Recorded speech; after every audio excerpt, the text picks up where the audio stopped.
Listen, I think he is.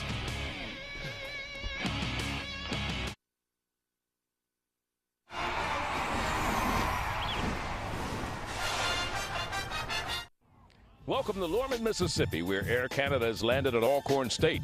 Freshman quarterback Brandon Bridge from Ontario is now the pilot of the Braves offense. Tonight they face Arkansas Pine-Bluff, who have their own top guns in quarterback Joshua Boudreaux and leading receiver Raymond Weber. SWAC football takes flight next on the U.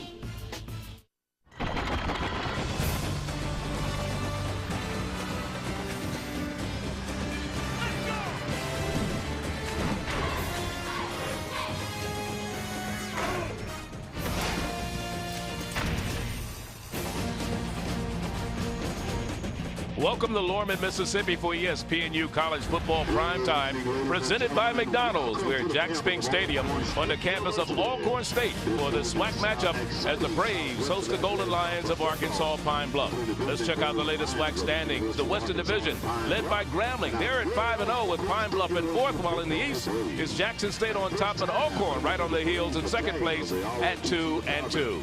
Hello, everyone. I'm Charlie Neal, and welcome to Lorman, Mississippi. And throughout the evening, I'll be bringing you updates on what's happening in black college football. As far as this game is concerned, Alcorn lost its lead in the Eastern Division of the SWAC when they dropped a 10-point loss to Grambling this past Saturday. And the more pressing issue for the Braves is how to get back on the winning track. Remember, this is a team that started the season 3-3, but this is also a team that lost their last 3 ball games. And for more on tonight's action, it's thrown upstairs to the guys that are going to be calling the action, Anish and Jay Walker. Gentlemen. All right, Charlie, thank you. When you talk about this Arkansas Pine-Bluff football team, it starts with number 86, Raymond Weber, their wide receiver, the best receiver in the SWAC, maybe the best receiver in all of the FCS. Yeah, when you see the numbers that Weber's put up, you have to ask yourself, how is he able to get so wide open? And I'll tell you, he's got size, he's got speed, he's got agility. 6'3", over 220 pounds, and got great hands. It's no doubt that Raymond Weber is one of the best wide receivers in the country. Raymond Weber's a senior. On the other side of the ball for Alcorn State, you have a freshman in Brandon Bridge. Inexperience comes into play, but the talent is undeniable. I mean, you talk about upside potential, Anish. Brandon Bridge has so much upside potential, it's just limitless in what you can talk about, the things he can do. Coming off his best performance of the season, where he threw for over 400 yards, he's learning how to control the football, and he's got great mobility. Brandon Bridge is the real deal. They call Brandon Bridge Air Canada. Coming up, Pine-Bluff and Alcorn State, it's Professor Jay with his keys to the game, the lesson plan.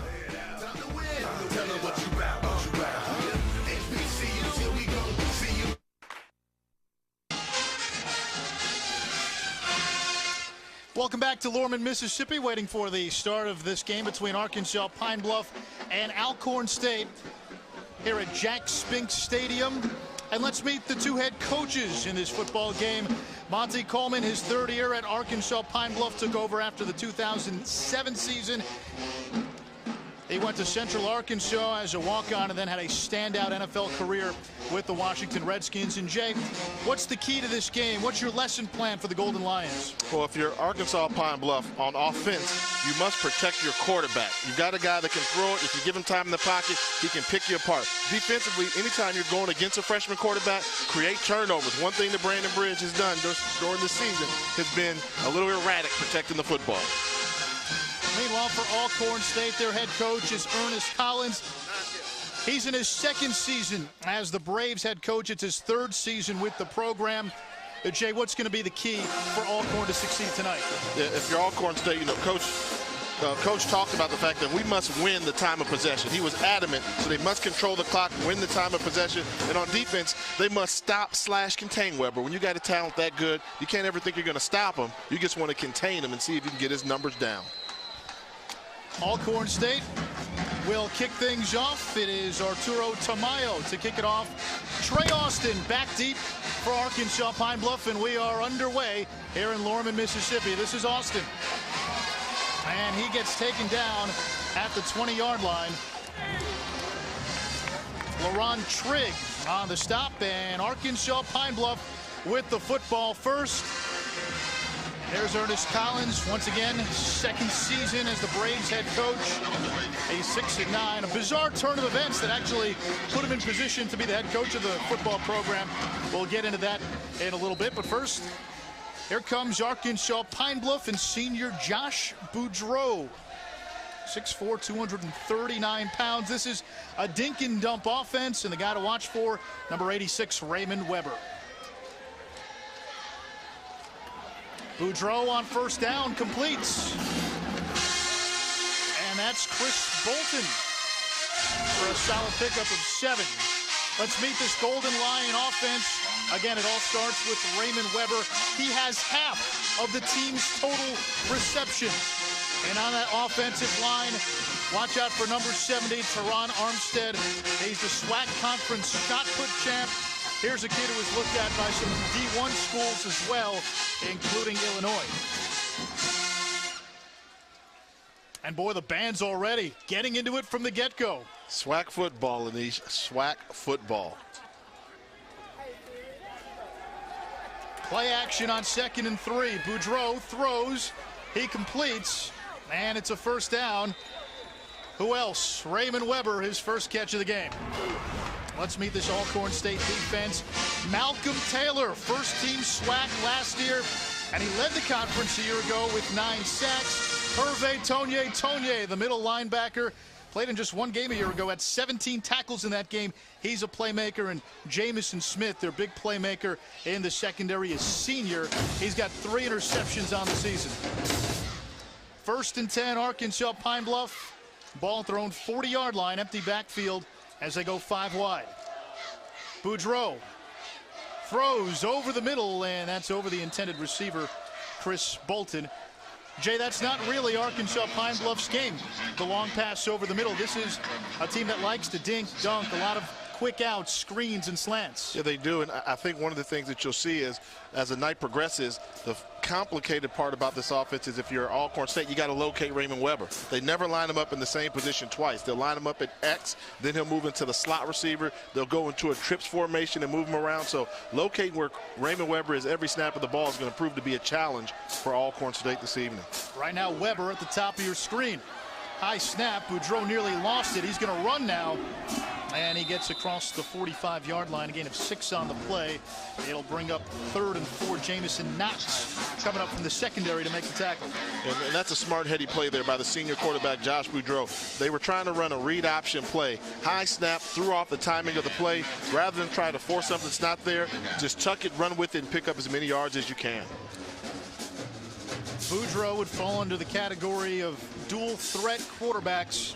He's 2nd in the SWAC in total offense entering play. On 3rd and 4,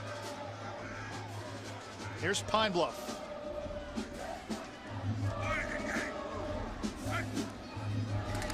Boudreau, throw again. Slings it out and intended for Bolton, but it's incomplete. 4th down coming up, and we'll see the punting unit. And that's not the throw you want to make. The defense did a good job. If you force a quarterback to settle with throwing the wide side out route, meaning that ball has to travel 45 yards across the field to the sideline just to pick up 5 yards, and you take your chances. So good job by the Braves defense. Kent Black to punt it away, and that's Edward Johnson. He's one of the team's top receivers. Volunteered to return punts, and he can make some plays back there. Black's kick bounces at the 31-yard line and goes out of bounds. And when we come back, we get to see Air Canada, the true freshman for Alcorn State, Brandon Bridge.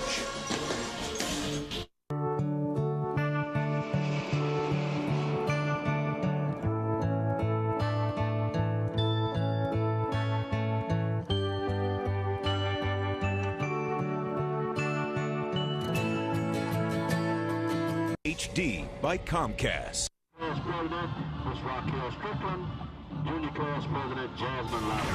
ESPNU College Football Primetime is presented by McDonald's. I'm loving it.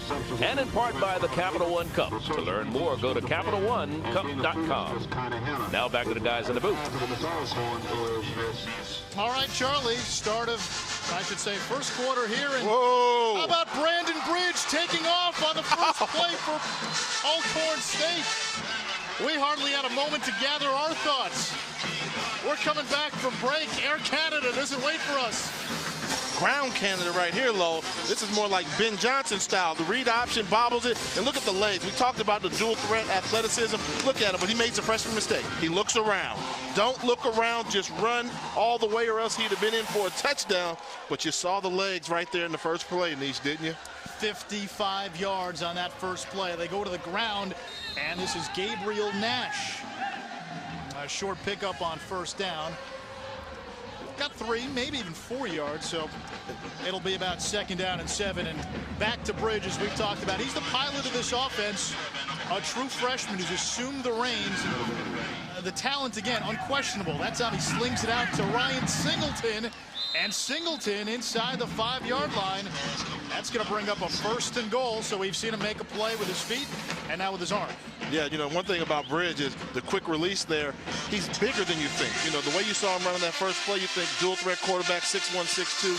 He's a true freshman, 6'5", 200 pounds.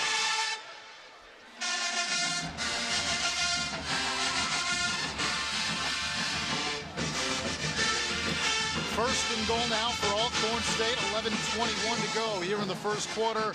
Thanks to a 55-yard run by Bridge. They're in scoring position, prime scoring position.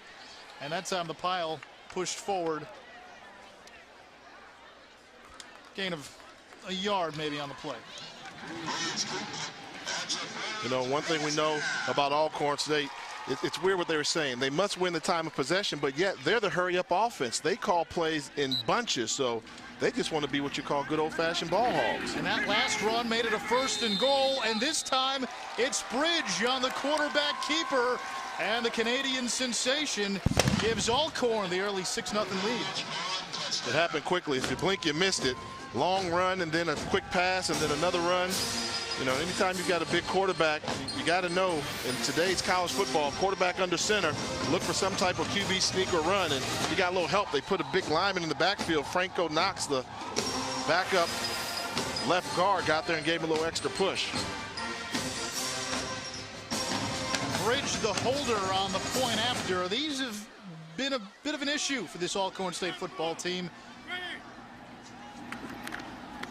Arturo Tamaya's kick is good, and it's 7-0 Alcorn State. Brandon Bridge with a 55-yard run on this drive and then capping it with a 1-yard touchdown run.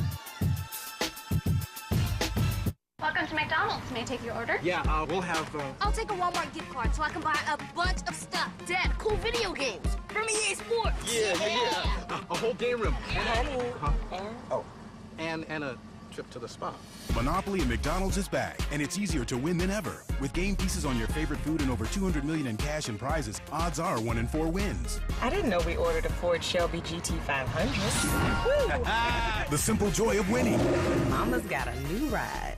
Hi, I'm Reese Davis. This year, there's a new award for supremacy in college sports as schools, student athletes, and fans join the quest for ultimate bragging rights. The Capital One Cup will be 7-0 Alcorn State over the University of Arkansas Pine-Bluff. And remember a few weeks ago when we saw Arkansas Pine-Bluff, we talked about one of its most notable alumni. We're talking about L.C. Greenwood, who played 14 seasons with the Pittsburgh Steelers and earned 5 Super Bowl rings as part of that steel curtain defense. Well, many feel that L.C. belongs in the Pro Football Hall of Fame because 4 of his steel curtain defensive teammates have been inducted. L.C. was a finalist back in 2006. That was the year that 2 HBCU alums went into the Hall of Fame, Harry Carson of South Carolina State and Rayfield Wright from Fort Valley State. That 2006 Hall of Fame class also included Troy Aikman, Warren Moon, Reggie White, and John Madden. Gentlemen. Wow, you see that there. Charlie, did I see Arkansas A, M, and N? That's what it was back then. It was Arkansas A, M, and N when he played. That's going back. Agricultural, mechanical, and normal, right? Well, you're talking about Arkansas A&M. Arkansas Pine-Bluff was formerly known as Arkansas A&M. It was founded in 1873. They are one of the last two schools to join the SWAC, coming to the conference in 1997. 3,800 students enrolled, and Dr. Lawrence A. Davis, Jr. is the school's chancellor. Gentlemen. All right, Charlie, we thank you. Arkansas Pine-Bluff with the ball for the second time. First time around, they managed to get a first down, but then the drive was thwarted before they got to midfield. Empty backfield on first down for the senior Josh Boudreau. And Boudreau will keep it, and he gets across the 40-yard line. Had us fooled, had the defense fooled. Gain of 11 yards on the play. Yeah, you know, run that little zone read option. Take a look, the right side of your screen. Cesar Cobb bites hard for the running back. Easy read for the quarterback. Pull the ball out of his stomach and just get upfield. Easy pickings all day long. If you're Cesar Cobb, number 58, you've got to stay home. You got to figure that out. If you're a defensive end and they leave you unblocked, stay at home. That means something's coming your way. Again, naked in the backfield. Boudreau from the shotgun. Here's the pressure. He throws. He completes. And that looks to be enough for another Pine-Bluff first down. Raymond Weber on the catch, his second of the game. And here's a guy who comes in leading the FCS in receptions.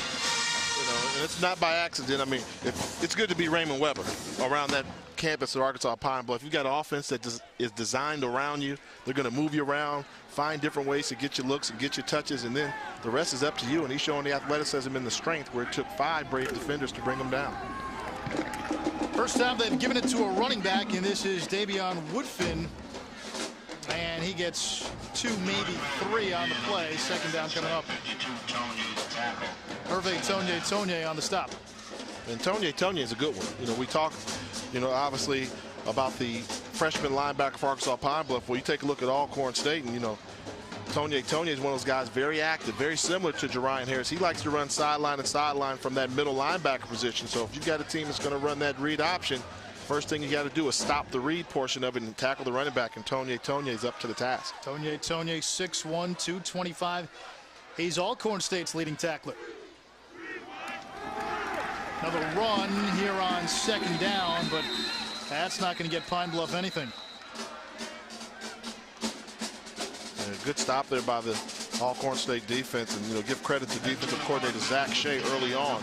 You know, the limitations of Alcorn State is their small defense. I mean, the largest person on their defensive line is 250 pounds.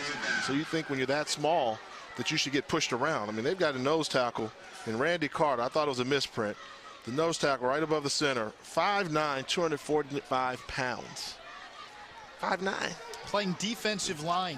Nose tackle, not in, nose tackle. Third down and 9. Boudreau has time, throws over the middle, and he overshot Weber, and that was nearly picked off by Javor's Tribune. The second time at night, Boudreau's been a little inaccurate trying to get the ball to Weber, and high pass, when it gets tipped, defensive back almost had a chance to get it, but I'm sure Raymond Weber will be the first one to tell you, I might have been able to come down with that football. So Arkansas Pine-Bluff facing a fourth down here with 8:31 to go here in the first quarter, and darkness falls. Yeah, darkness here at Jack Spink Stadium. A panel of lights just went out. Darkness is spreading.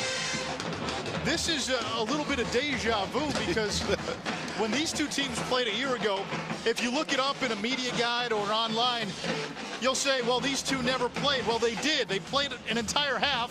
Then you had lightning, and the second half was basically canceled. And since it was a tie game, it was basically like the game never happened. More on that when we come back. Right now, lights out here in Lorman.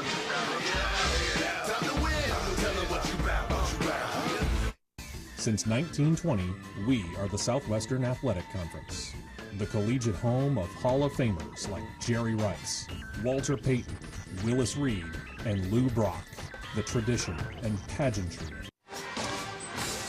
With Charlie Neal and Jay Walker, I'm Anish Shroff. Alcorn State on top of Arkansas Pine-Bluff 7-0. Alcorn State scoring on a short touchdown run from quarterback Brandon Bridge. And remember, ESPNU's coverage of college football continuing in the Hampton Pirates facing Chris Massey and the South Carolina State Bulldogs. College football primetime on ESPNU this Saturday. And we'll get to see South Carolina State later this season. They make a Thursday night appearance on ESPNU. And let's check out the top four in the MEAC. Bethune-Cookman, we'll see them next week when we're down in Daytona. Yeah, and I think for the first time in 2 seasons, you're looking at the MEAC standings with South Carolina State not on top of the conference standings. So new kid on the block. Bethune-Cookman, can they make it last? But, oh, those Hampton Pirates, they're saying not so fast. We were the last team to become 3-time MEAC champions before South Carolina State. So it's shaping up to be a very interesting race in the MEAC conference. For Hampton, the season unfolding sort of like a return to glory for them. And we saw Hampton a few weeks back when they played Delaware State in absolutely horrible conditions. No way to sugarcoat it. But they ended up winning what was a close and ugly game. That's Monty Coleman, head coach for Pine-Bluff, and right now discussing with the officials. A panel of lights has gone out. See, this is why I couldn't be the official or the commissioner, because you know what I would say is, all right, well, what we're going to do is we've got lights on half of the stadium and the other half doesn't have it. So outside of a kickoff return, we're going to turn around, reverse it, and every team's going to go in. It's always something with these two. Lightning last year, lights this time. We're missing the full moon by a day. Tomorrow there's a full moon. There's a nice gibbous moon out there tonight, but probably not enough to light a football field. Let's go to Charlotte and Lowell Galindo for now. Fortunately, we have the lights here in the Sports Center U studio, so we're going to be hanging out with you until they get that situation solved. Again, it appears not all the light banks are out at this point, but enough to get them to delay this game at this point. Where's Dandy Don? Turn out the lights, the party's over. I'll let you do that. Country music. I'll let you do that. I wasn't aware you listened to country music. That's the only song I know. Okay, so we can't keep going if that's what we're going to do. Lowell Galindo here with Charles Arbuckle. Again, a bank of lights has gone out in the game you're currently watching. As soon as we know more information about how long this delay is going to take, we will pass that along with you. But right now, we can still talk a little college football because the Pac-10, it's becoming the Pac-12. And Larry Scott, the commissioner of this conference, deciding to divide it in half and announcing today that it's going to be a geographical split. So what you have is the teams north in the Pac-12 North, in the South, the Pac-12 South, just like they have it lined out in the Big 12. At this point, though, there was a large discussion what it would do in terms of recruitment because going down to Los Angeles, playing the California.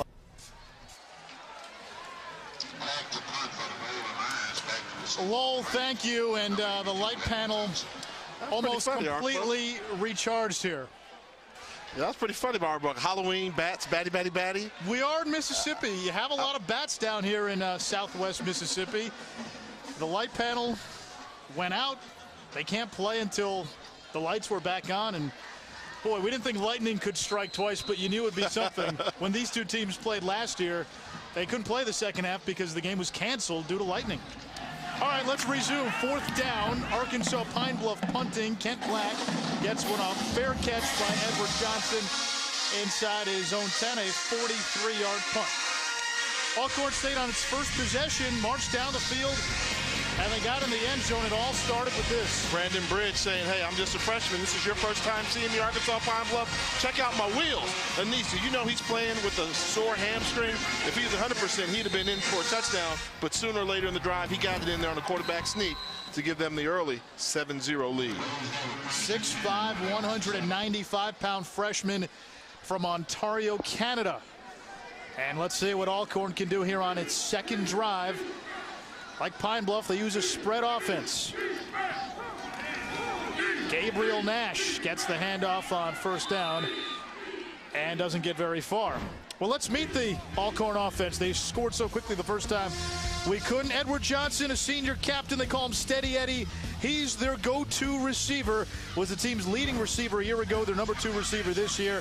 And they got some injuries on that front line. Willie Ryan starting in place of the injured Nathan Fears. Isaac Williams, their center, a 3-year starter. He started since his second game of his freshman year.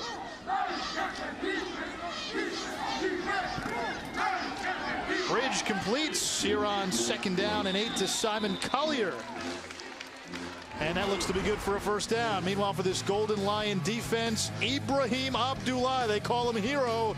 He anchors that defensive front. He's drawing the attention of NFL scouts. Jerian Harris, the stud freshman, leads the SWAC in tackles and tackles per game. And Giovanni Harvey is Pine-Bluff's 3rd starting left cornerback this season. They lost 2 to season-ending injuries, as Gabriel Nash gets the call there on first down and picks up just a yard. You talk about Ibrahim Abdullah. I mean, he's the guy that mans the middle of the defense. The strength of this Pine-Bluff defense is interior linemen. They've got 2 defensive tackles that really get after the football. Hero along with Arthur Thomas. So look for Alcorn to try and attack the perimeter where they've had success thus far. Bridge slings it out, and it's just past the reach of his intended target, Ryan Singleton. 3rd and 9. Ryan Singleton is one of those guys, well, they'll move him around as well.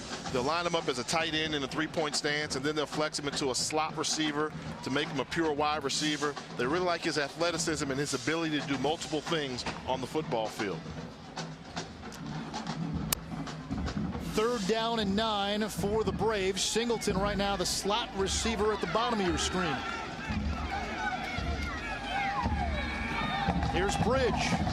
On the run, throws downfield for Singleton, and it's incomplete, but here comes the flag.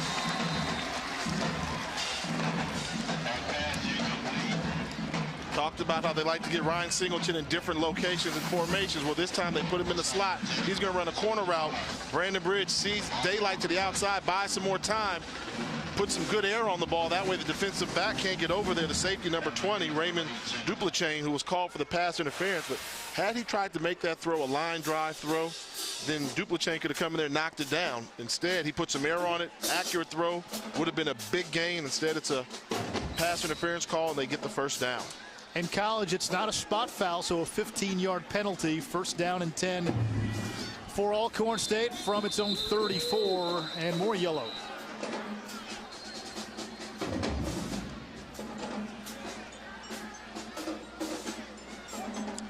They got Willie Rias there. He jumped, so they go up 15. Now they back up 5 more yards. It'll bring up a 1st and 15. This is a young offensive squad. They've got some 3-year starters on the offensive line, but I was looking at their overall depth chart. This team will return all but 6 starters next year. 4 of those are coming off of the defense. Only 2 seniors on offense for this Braves offense.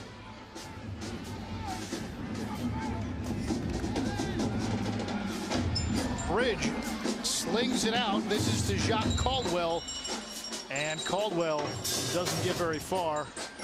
Back to the original line of scrimmage. Jerian Harris, make it Jeremy Morrow in on the tackle.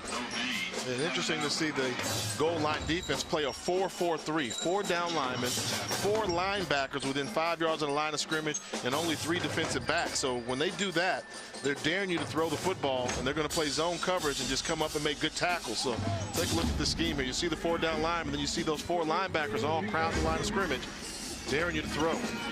2nd and long, that's an option. Here's Caldwell trying to get to the outside, but he is going to be wrapped up about a yard behind the line of scrimmage.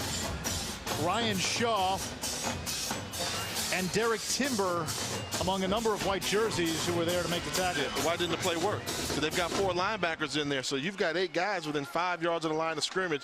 Going to be very difficult to run the football. You can make the first guy miss, but he's got another 7 guys that are somewhere in that neighborhood in the vicinity to make the tackle. The common theme for Alcorn State in its last 3 games, all losses after they started the season 3-0, the inability to run the football.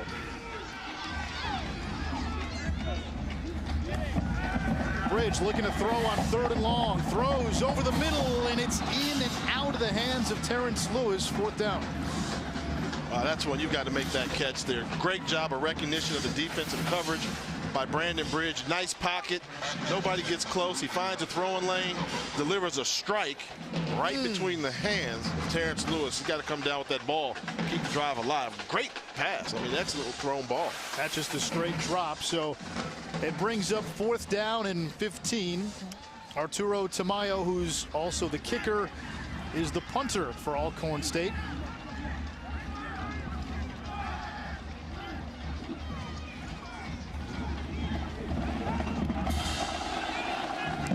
drive kick. It bounces, and it takes an Alcorn State bounce, and it's down inside the 30-yard line. Let's go down on the field and Charlie Neal. Well, Anish, you know, over the years, the Alcorn State football team has sent a number of players to the NFL, and they've made their mark there. But the most notable, Steve McNair. And if you remember back when Steve came out of high school, he was originally drafted to play defensive back at the University of Florida. But it was, like I said, he wanted to play quarterback, and Alcorn gave him that opportunity. His senior year on the reservation saw him win the Eddie Payton Award while finishing third in the Heisman Trophy voting. He played the majority of his pro career with the Tennessee Titans and led them to the Super Bowl, and was Super Bowl 34 and came within inches of beating the Rams in that contest. Steve McNair, a household name here in Lorman. A run on first down for Pine-Bluff. This is Adrian Moore, and he gets a big gain. Marked out of bounds at the 39-yard line of Alcorn State. Finally driven out by Javor's Tribune. Yeah, you can see Adrian Moore here find the hold, bounce to the outside, then get his shoulder pads going north and south, turning on the Jets on the sideline. Big pickup for the Golden Lions. 31-yard gain, and going back to the late Steve McNair, a lot of folks forget that his senior season as an FCS player, at the time Division I AA, he finished third in the Heisman voting. Rashawn Salam won it that year. Kijana Carter finished second. Boudreaux on first down throws, completes to Woodfin out of the backfield, and Woodfin turns upfield, and he's gone. Touchdown, Arkansas Pine-Bluff, but he may have stepped out of bounds. Hang on just a second. Looked like he turned the corner, but now he's being rolled out of bounds at the 16. Wow, this is one here where just a good job by Davion Woodfin, just a crossing route. You're going to see him come across your screen, accurately thrown ball. When you throw the ball out in front, then you can let your running backs and wide receivers run after the catch. And you see him get to the sideline, some blocks coming, poor angles on defense, and oh, he's going to be upset about that one. Didn't have to step out of bounds. This is Justin Billings, and he gets down inside the 5-yard line, close to that goal line. First and goal, Pine-Bluff. You see him there, he's going. I don't think he expected to get that block, and he's that close. Really no reason he should have stepped out of bounds.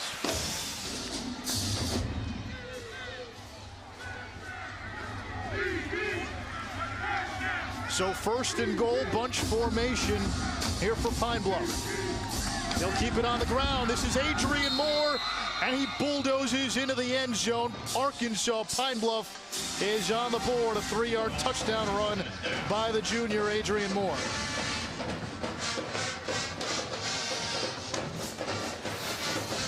Yeah, just power football here. They've got a big offensive line, and when you talk about the Alcorn State defensive line being very small up front, I think the Golden Lions have figured out the recipe. As much as they would love to throw the football, they're going to need their running game to set up the passing game. Chris Ewald with those bright yellow cleats shone for the point after. And the kick is blocked.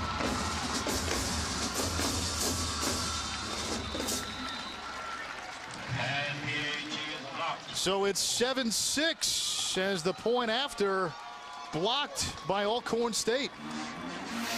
Let's take a look and see what the trajectory level is. Do we see guys leaving their feet? Pretty clean pocket. Oh, that's just a low kick. He missed it. You know, we were playing golf. You say that he shanked it. Ball had no elevation. Easy block. Number 25, Kenny Roby, got his hands on it first for Arkansas, or rather Alcorn State.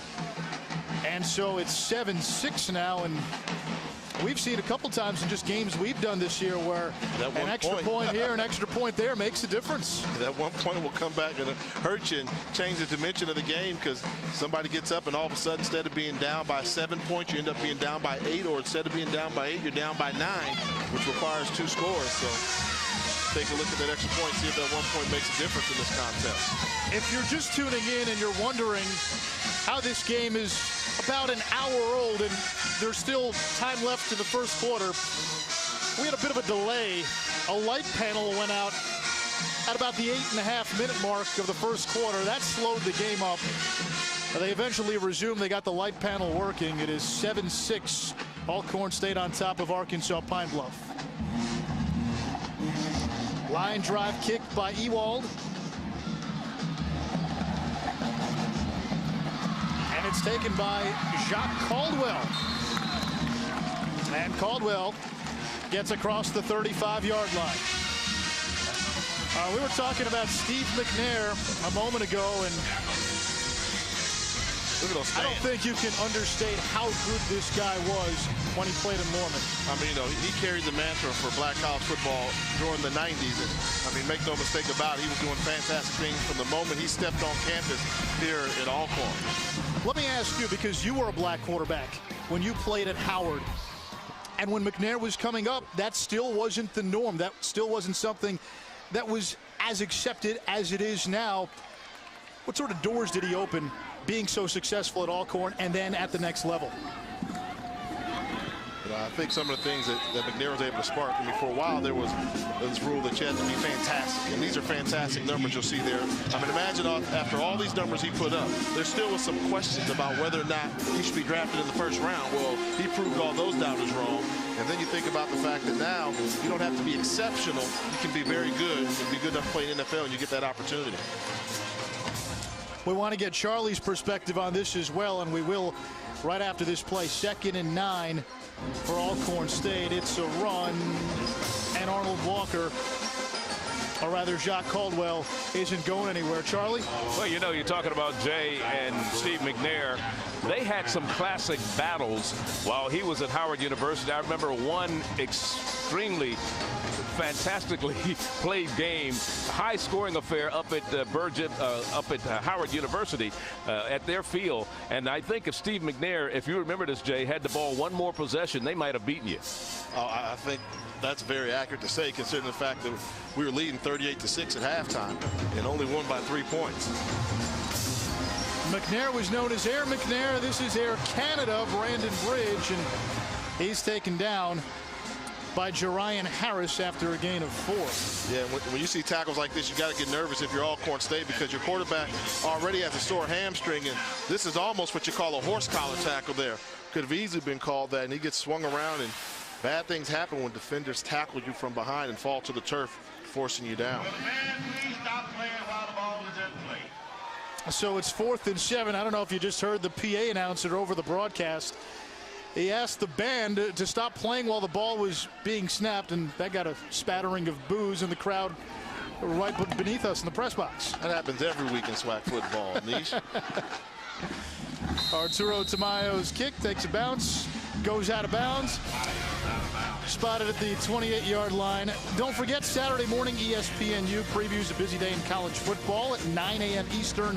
Aaron Andrews joins the game day crew and hosts College Game Day, built by the Home Depot. Then at 10 a.m. Eastern, it's the college football version of Sports Nation. At 11 a.m. Eastern, college football whip around. Don't miss a single moment on ESPNU Saturday. For more information, log on to ESPNU.com. So Pine-Bluff, they scored on their last drive, missed the extra point, down 1, $1:32 to go in the first quarter. They have the ball inside their own 30. This is Boudreaux, and he completes to Raymond Weber on first down, and Weber gets across the 30-yard line, 2nd down. Jamison Smith made the tackle. You know, we talked about, we know that Arkansas Pine-Bluff wants to throw the football, but we saw the success they had running the football the last drive. So what do? They come out first play, give you a 2 tight end look, as if you know they're going to run the football, and come out and hit you with a quick pass, get the ball to one of their playmakers. Boudreaux under center this time. He's gone from the shotgun most of the game. Play action. Throws on the run. And the ball is incomplete.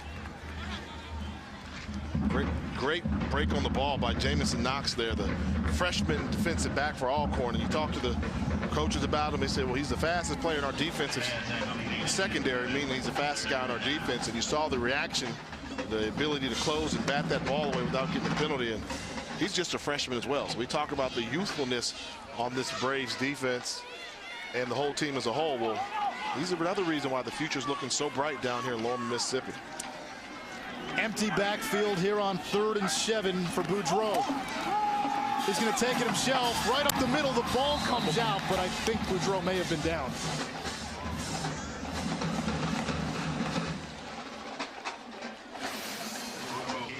Take a look here. He called his own number. They spread him out with 5 wide receivers, and that was a clean strip.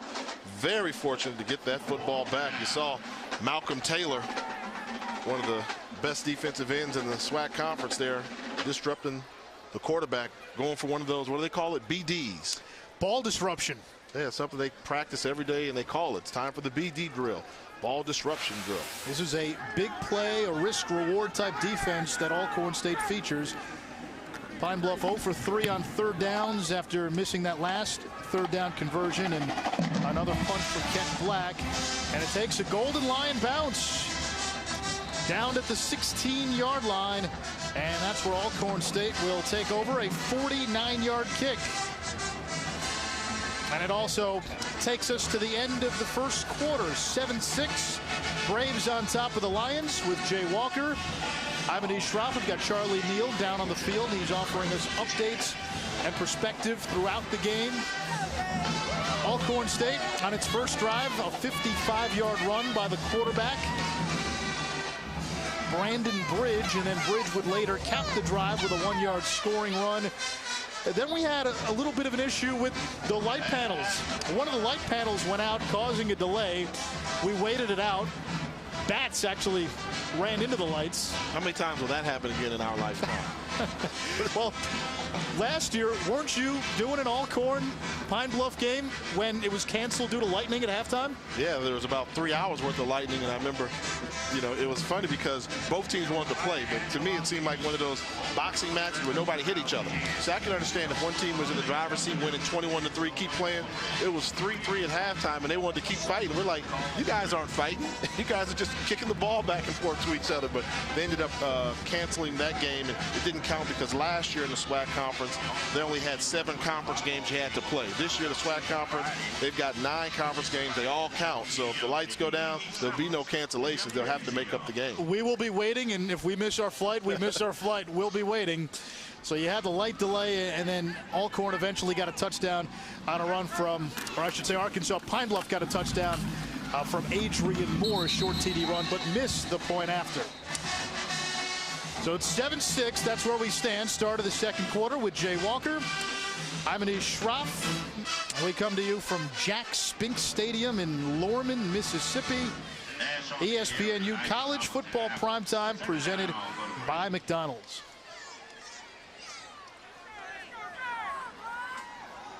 Second and 8 for Brandon Bridge and this Alcorn State offense. Bridge throws, and it's picked off. James Harrell with the interception, and he brings it back inside the Braves' 10-yard line. Yeah, this hitch route, this just cannot happen. If you're the quarterback, you're going to throw the 5-yard route. You got to be 100% accurate all the time. And this time there, it seemed as if the wide receiver, I'm not going to blame that just on Bridge. It looked as if Simon Collier, the wide receiver, drifted with his route.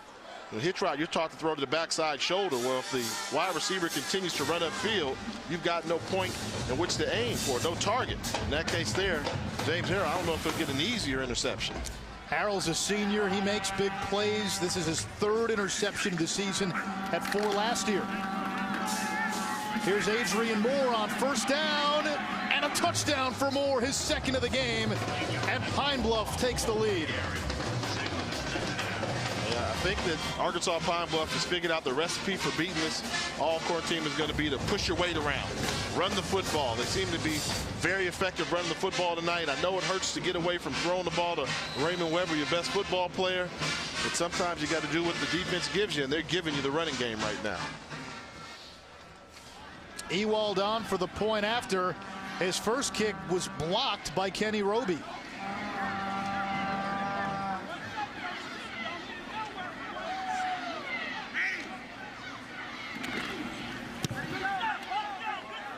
This time he booms it through. It's 13-7 Arkansas. Pine-Bluff, a little more from Moore. Adrian Moore, his 2nd touchdown.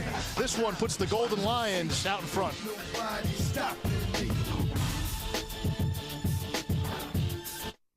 Like Allstate. 13-7 to score here in Lorman, Mississippi. Arkansas Pine-Bluff has taken a 6-point lead over Alcorn. The names of the 8 players and the 2 coaches that will be inducted into the second class of the Black College Football Hall of Fame has been released. And those inductees, and that induction will take place February 19th down in Atlanta, Georgia. 4 players from the SWAC are among the inductees and include Lem Barney from Jackson State, Mel Blunt from Southern University, along with Willie Davis and Doug Williams from Grambling State University. Now, the other players are Rosie Brown from Morgan State, Bob Hayes from FAMU, Art Shell from Maryland Eastern Shore, and Joe Kendall from Kentucky State. Morgan State's Earl Banks and South Carolina State's Willie Jeffries will be inducted as coaches, while longtime Grambling Sports Information Director Colleen Nicholson goes in as a contributor. Congratulations to the new enshrinees. Gentlemen. All right, Charlie, thank you for the knowledge. 13-7. Pine-Bluff on top of Alcorn State. Chris Ewald's his kick is taken by Jacques Caldwell. And Caldwell gets across the 20-yard line. And to bounce off of what Charlie was saying, log on to Facebook.com/ESPNU today. Become a fan. Tonight, we'd like your opinion on the question, which former SWAC defensive player had the best NFL career? That's going to be a good one because, I like to tease some of the SWAC fans. Say, you guys like to throw the football all day long up and down the field. Defense is suspect sometimes. So they may have to scratch some heads to come up with some names there, Charlie. What do you think? I mean, we know they got some offensive guys.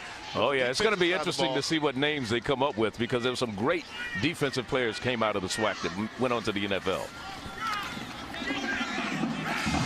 Bridge threw it on first down, sold the play action well, but couldn't complete that pass on the run. Back to the conversation, Jay, who would be your pick? Generational guys. So during my generation, I think we've got a guy that makes a case. Michael Strahan, came from Texas Southern University. He'll be going to the NFL Hall of Fame one day. Texas Southern University, by the way, very good defense this year as well. Yes, Johnny Cole's got him playing some good football down there in Houston.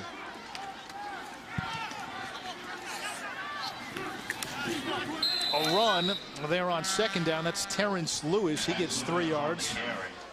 Yeah, and look who's making that play. We talked about him in the open, Jerian Harris. You talk about, see him number 51 right there. Shoot through the gap.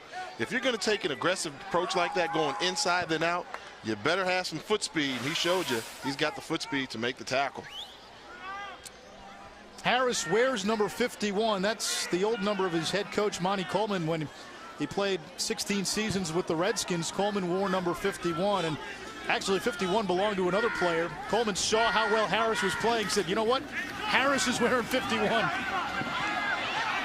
that time, goes down.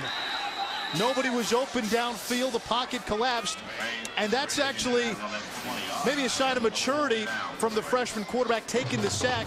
Coaches told us too many times he would try to force a play there. Try and force or throw an interception there, and see Brandon Thurman coming from that defensive end position, getting around, and what you'd like to see him to do is once you start to feel Thurman coming on, then you want to tuck that ball protected a little bit more. Part of the troubles that they've had with Brandon Bridge has been protecting the football, and it's little things, not keeping the ball close to your body. When you're 6'5", you have long limbs anyway, so you got to keep it a little bit tighter, make an extra effort. Trey Austin retrieves the punt by Tamayo. He's going backwards, and he is losing yards. He was better off letting that bounce and letting Alcorn State down it. A 56-yard punt, 14-yard loss on the return.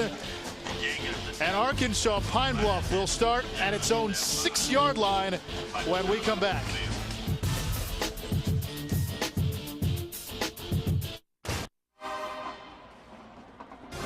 ESPNU College Football Primetime is brought to you by Dr. Pepper. There's nothing like a pepper. And the new 2011 Lexus IS. Wheel precision. Now let's go back up to Jay. Well, Charles, let's take a look at that last punt return. You talk about giving a special teams coach nightmare and hurting your football team. Punt returner Trey Austin here is standing on the 40-yard line. He's going to run back and chase this ball down. Now watch where he picks it up. He picks it up on the 24-yard line. And watch where he ends up getting tackled. Going backwards. Not even north-south, but he's going straight south. Tackled on the 5-yard line. Putting your offense in a precarious position for no reason at all. And remember, Alcorn punted from about its 10-yard line. Boudreaux throwing from his own end zone on first down. And you could tell Raymond Weber wasn't close to the football because he was held. You double move there, and that's one where the defensive back is saying me, but Jameson Smith, I'm gonna give you credit. You did a good job. You fell for the hook. The hook is in your mouth, and you did the right thing by grabbing Weber.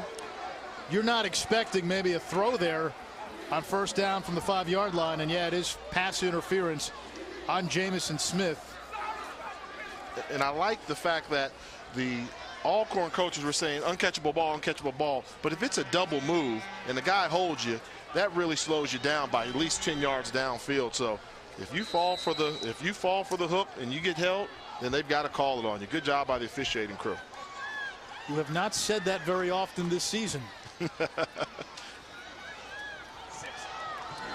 Adrian Moore on first down, broke a tackle in the backfield and bullies his way forward. He may have gotten a yard, maybe 2 on the play. And 2nd down and 8. Yeah, and you see Adrian Moore here doing a good job just holding on to this football. He almost bobbles a snap. It's down there on his thigh pad. Then he grabs it, grips it. Let me look for somebody I can run into. Bow! We used to call that going head up in the hole. This Alcorn State defense struggles against the run. It's not one of their strengths. In fact, in their last game against Grambling at 253 rushing yards. Frank Warren, their stud running back, went over 200 yards on the ground by himself. I mean, Grambling's going to put some rushing yards on anybody they face. And you got a guy like Frank Warren going against, it's really tough. There's Weber, and he got some good upfield blocking. And he gets all the way to the 45-yard line, but a flag comes in at the end of the play. It's a 24-yard gain. Let's see if it holds.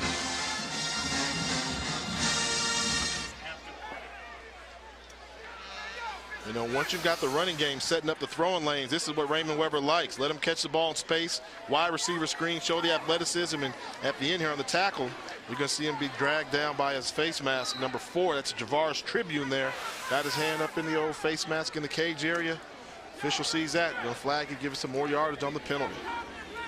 So tack on 15 to the end of that pass and catch. So in effect, a 39-yard gain. Boudreaux swings it out for Desmond Beverly. And Beverly across the 40-yard line, gain of 5 yards. Beverly didn't have a catch prior to Pine Bluff's last game. He had 2 receptions for 52 yards in a win against Alabama A&M, including the game-winning touchdown catch. It's tough to get your catches when you got a guy that's leading the country in catches on your same team, but balance is the key, and sometimes you can be so one-dimensional and just relying so much on one player. So Beverly's got an opportunity to step up, make some plays, and show he can be the Robin to Raymond Weber's Batman. That's Bolton in motion. Boudreaux, play action, throws over the middle, completes. It's back to Beverly, breaks the tackle. He's got some space, and he spins all the way to the 15-yard line. I'm dizzy. Misdirection. They started off by selling you with the hard play action on the run. Everything's going to your left. Then he comes back to the right, steps up in the pocket, sees a guy going back across his body, and then Desmond Beverly. There's one spinning, looking like the spinners there. There's 2. You got about 3 in there. We talk about it, if they're going to focus on Weber, then you need a guy that can step up when the opposing coaching staff will say, hey, we can't just give him single coverage either. We got to get another guy over there. Boudreaux to throw again. He throws, he completes. This is Weber near sideline. He's out of bounds. Marked out at the 5-yard line. Remember, this drive started all the way back at the 6-yard line of Arkansas Pine Bluff. So they've effectively driven the length of the field. You talk about locking in on a wide receiver. Is there any doubt where Boudreaux's going with this ball? I mean, he looks to the left, and he's basically saying, hey, if you're giving Raymond Weber a 5-yard cushion, I'm going to find him. They had 3 Brave defenders over there against 2 Arkansas Pine Bluff wide receivers, and Boudreaux still force-fed the ball to Raymond Weber. Had he scanned the field, there was another wide receiver for Arkansas Pine Bluff, the tight end, Patrick Ray, running wide open in the end zone. Another flag on the play. Let's see what the call is.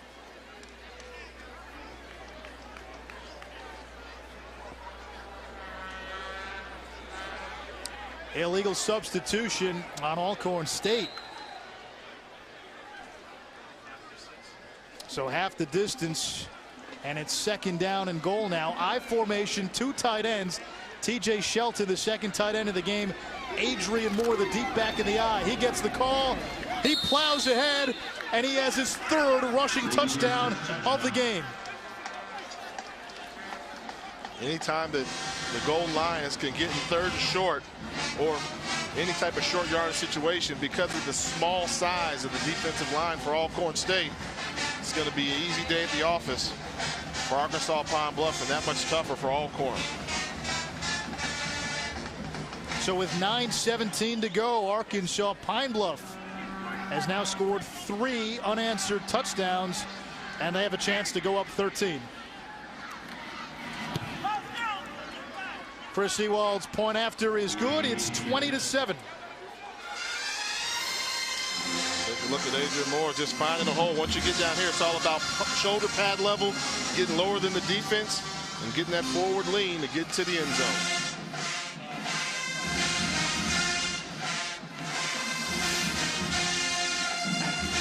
So the Golden Lions have a 20-7 lead with 9:04 to go in the 2nd quarter, and that is 20 unanswered. Adrian Moore, it's been an odyssey for him just to get to Pine-Bluff, Arkansas. He started out playing at Oklahoma State. They wanted to move him to the defensive backfield, so he transferred to Arkansas. Didn't have a scholarship, though. Was there as a walk-on, never actually played in a game. Realized he wouldn't be put on scholarship, so he transferred again to Arkansas Pine-Bluff. That was his 2nd transfer, so he had to sit out another year. So he didn't play at Oklahoma State. That was his redshirt year. Didn't play at Arkansas. Didn't play his 1st year at Pine-Bluff. He's technically a junior. This is his 3rd program. This is his 1st year playing. Wow, you just got to ask yourself, what if he'd have made the right decision? Not the 1st time, but maybe even the 2nd time. You know, it took him 3 times to get it right.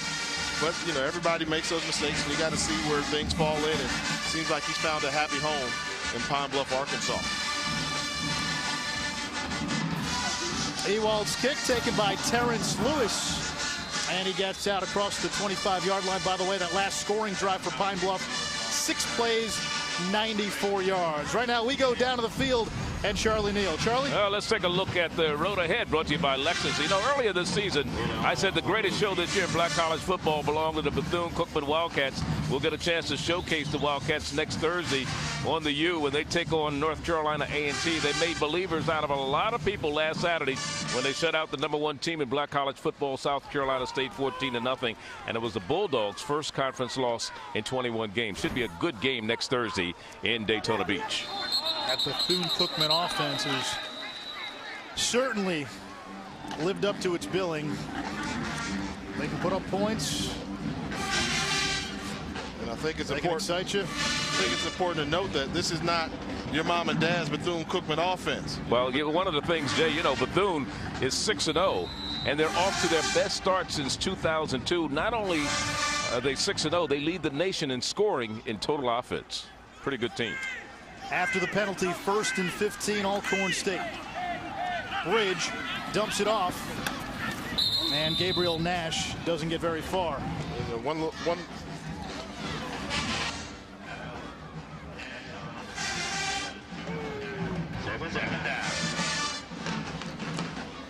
So it'll be 2nd down and long here for Alcorn State.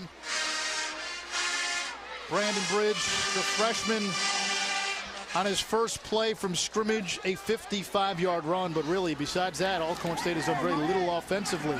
That time, his pass is dropped by Ryan Singleton in the flat. And it's a 3rd and long coming up, Jay.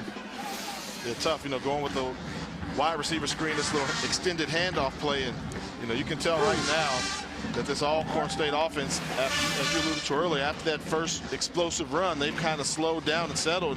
Coach Collins is trying to figure out a way to jumpstart this offense because they're at home right now and they're getting a little rattled, giving up 20 uncontested points. Their coaches told us the keys for this offense: establish the run, win the time of possession battle, and manufacture first downs. They really haven't done any of those things. I think it's important to note, they lost their best running back on the season. Arnold Walker, who is a stud, hasn't been able to play for them this year, and that's why they've really struggled.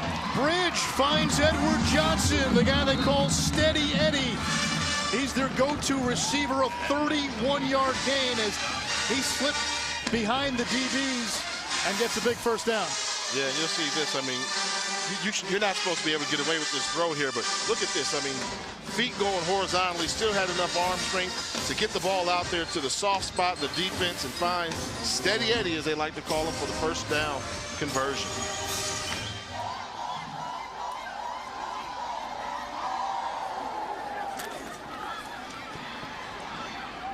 Bridge on first down, and that pass incomplete. Christopher Perkins, a 6'6", 205-pound freshman, the intended receiver. Perkins is a guy who's got a pretty interesting backstory, number 80. Ernest Collins told us when he first came to camp, he couldn't catch a cold, his words. Then the coaches asked him, well, do you wear glasses? He said, I used to. They got his eyes tested. Apparently he didn't need glasses. He wears contacts, and now he catches close to everything. And making some spectacular catches in practice. They think he's a guy that's going to terrorize the SWAC conference for seasons to come. I mean, anytime you got a wide receiver, like 6 feet, 6 inches tall, 200 pounds, can run, I mean, how are you going to defend him? Are you going to put a linebacker on to try and muscle him around, or are you going to try and put a smaller cornerback? Reminds me of the day they used to have a wide receiver here at Alcorn State by the name of Marcus Hinton. Came in, 6'6", freshman, 200 pounds, and ended up playing tight end in the National Football League. But you talk about Steve McNair's go-to guy. And, I bet you Marcus accounted for a lot of those yards we saw on Eric McNair's total. On 3rd and 4, Bridge tried to shovel it forward. It's ruled an incomplete pass. 4th down. That is smart, but yet it just doesn't make sense to try it. He's going to try and shovel passes, knowing that this is an incomplete pass. See, and he got away with that being a shovel pass, but that could have easily been called a fumble, and you put it in the mind of the official to say whether or not that was a throw or not. And the coaches said for all of Bridges' talent, and it's immense, it's considerable, he's still a freshman, and at times he does not know when to give up on a play. He will try to make a play every time, and that's something they say he needs to learn, when to take a sack, when to throw it away, when to try not to do something. How about this, a fake punt? Arturo Tamayo. On 4th down, it's the punter. And he runs for a first down. A 20-yard gain. It springs the crowd to life a little bit here at Jack Spink Stadium. And let's see if it breathes new life into this Alcorn State offense. Yeah, they called his number, and Ernest Collins used to be the special teams coach here at Alcorn, so he's got a couple tricks up his sleeve, and now they got it going here on the reservation. It's one of those chants I always like hearing in all the black colleges when they get to doing that dun, dun, dun, dun, dun. They've told the band to keep it down a little bit. Something tells me that might not last. Bridge going long, and that's again for Edward Johnson, incomplete. Let's take a look at this fake punt here, and you get too many guys going back to set up the return. He's got a lead blocker in front of him, and good athleticism shown there by Tamayo. And then again, not too athletic there on the takedown. You know what? He got 20 yards. That's all that counts. How many did he need? Needed about 4. Yeah, about 4 or 5. Picked up some extra. No more kicker jokes this week. Bridge throws, and it's picked. It's Harrell again. Down the near sideline. He's got one man to beat. It's the quarterback. Harrell cuts upfield. Down to the far side. And he's going into the end zone. An interception returned by James Harrell. His 2nd interception of the game. This one good for 6. And it's 26-7 Alcorn State.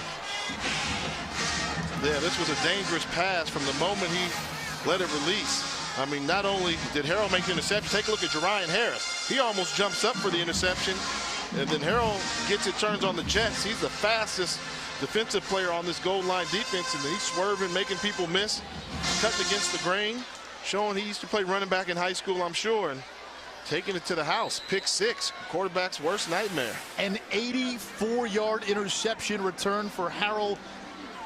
Now has 4 picks on the season, 2 in this game. And he went to Plant High School down in Tampa, Florida. That's a football factory as Chris Ewald splits the upright with the extra point. It is 27-7 Alcorn State, 27 unanswered. The last touchdown, an 84-yard interception return by James Harrell. Let's pick him for the record. Charles with the lead. I know. Charles is in the lead. Said that with a smile on your face, Galindo. What do you have in store for us for halftime today? Picking any major upsets? Well, tough week to pick, but I've got some quality ones, and I actually think this is going to be my highest scoring week during the toughest week of the season that's coming up. 27-7 Arkansas Pine-Bluff on top of Alcorn State. Oh, man. Last week in the Jay Walker, Charles Arbuckle College Pick'em mano-a-mano matchup. Yeah. Heartbreaker. I picked 7 out of 10 games right. Arbuckle picked 6 out of 10 games right. You were good. He was great. Yeah. Jake Locker beat me. He picked the right games. He picked the confidence games. Yeah, I didn't pick Washington to beat Oregon State. And Mike Riley, I'm still upset at you for going for 2. You could have sent that game into double overtime. Instead, Jay Walker gets the L and got to hear trash talk from Charles Arbuckle for another week.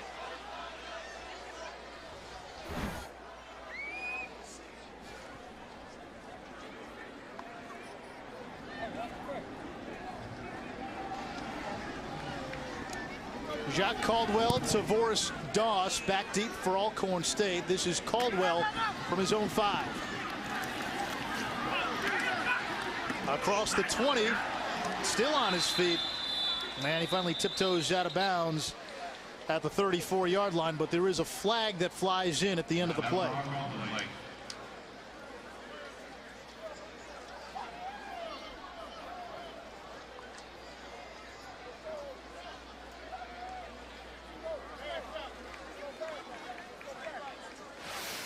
So a face mask penalty against Arkansas Pine-Bluff. Let's go back to the last pick 6. Yeah, this is a dangerous story. You see where the ball starts off on the left hash at the top of your screen. He's going to throw it all the way down to the right side, but look at the guy standing on the hash. That's Jerian Harris. He's got an opportunity for the interception. He jumps up, misses it. Harold takes it to the house, so he was throwing that ball in the danger zone. You've got not one. Anytime you got to throw over a defender in order to get to a wide receiver, and there's a defensive back there, bad things are happening. You've got to be smarter than that with the football. So with the penalty, good starting field position here for Alcorn State, and that's Caldwell on first down. He gets about a yard on the play. Caldwell really thrust into his job as the team's backup running back. Gabriel Nash now the starter. You mentioned earlier Arnold Walker, who's sort of your typical bruising back. He entered the season as the team's top returning rusher. Had 10 rushes for 80 yards in the season opener against Langston, but also tore his ACL in that game. And it's really changed the dynamic of this offense. They said they wanted to run more, but it's tough to do that without your top rushing threat. That's Brandon Bridge. He scampers out of bounds, takes a big hit by Derek Timber, and that's going to be a late hit. And really, you can argue Bridge right now is this team's top rusher.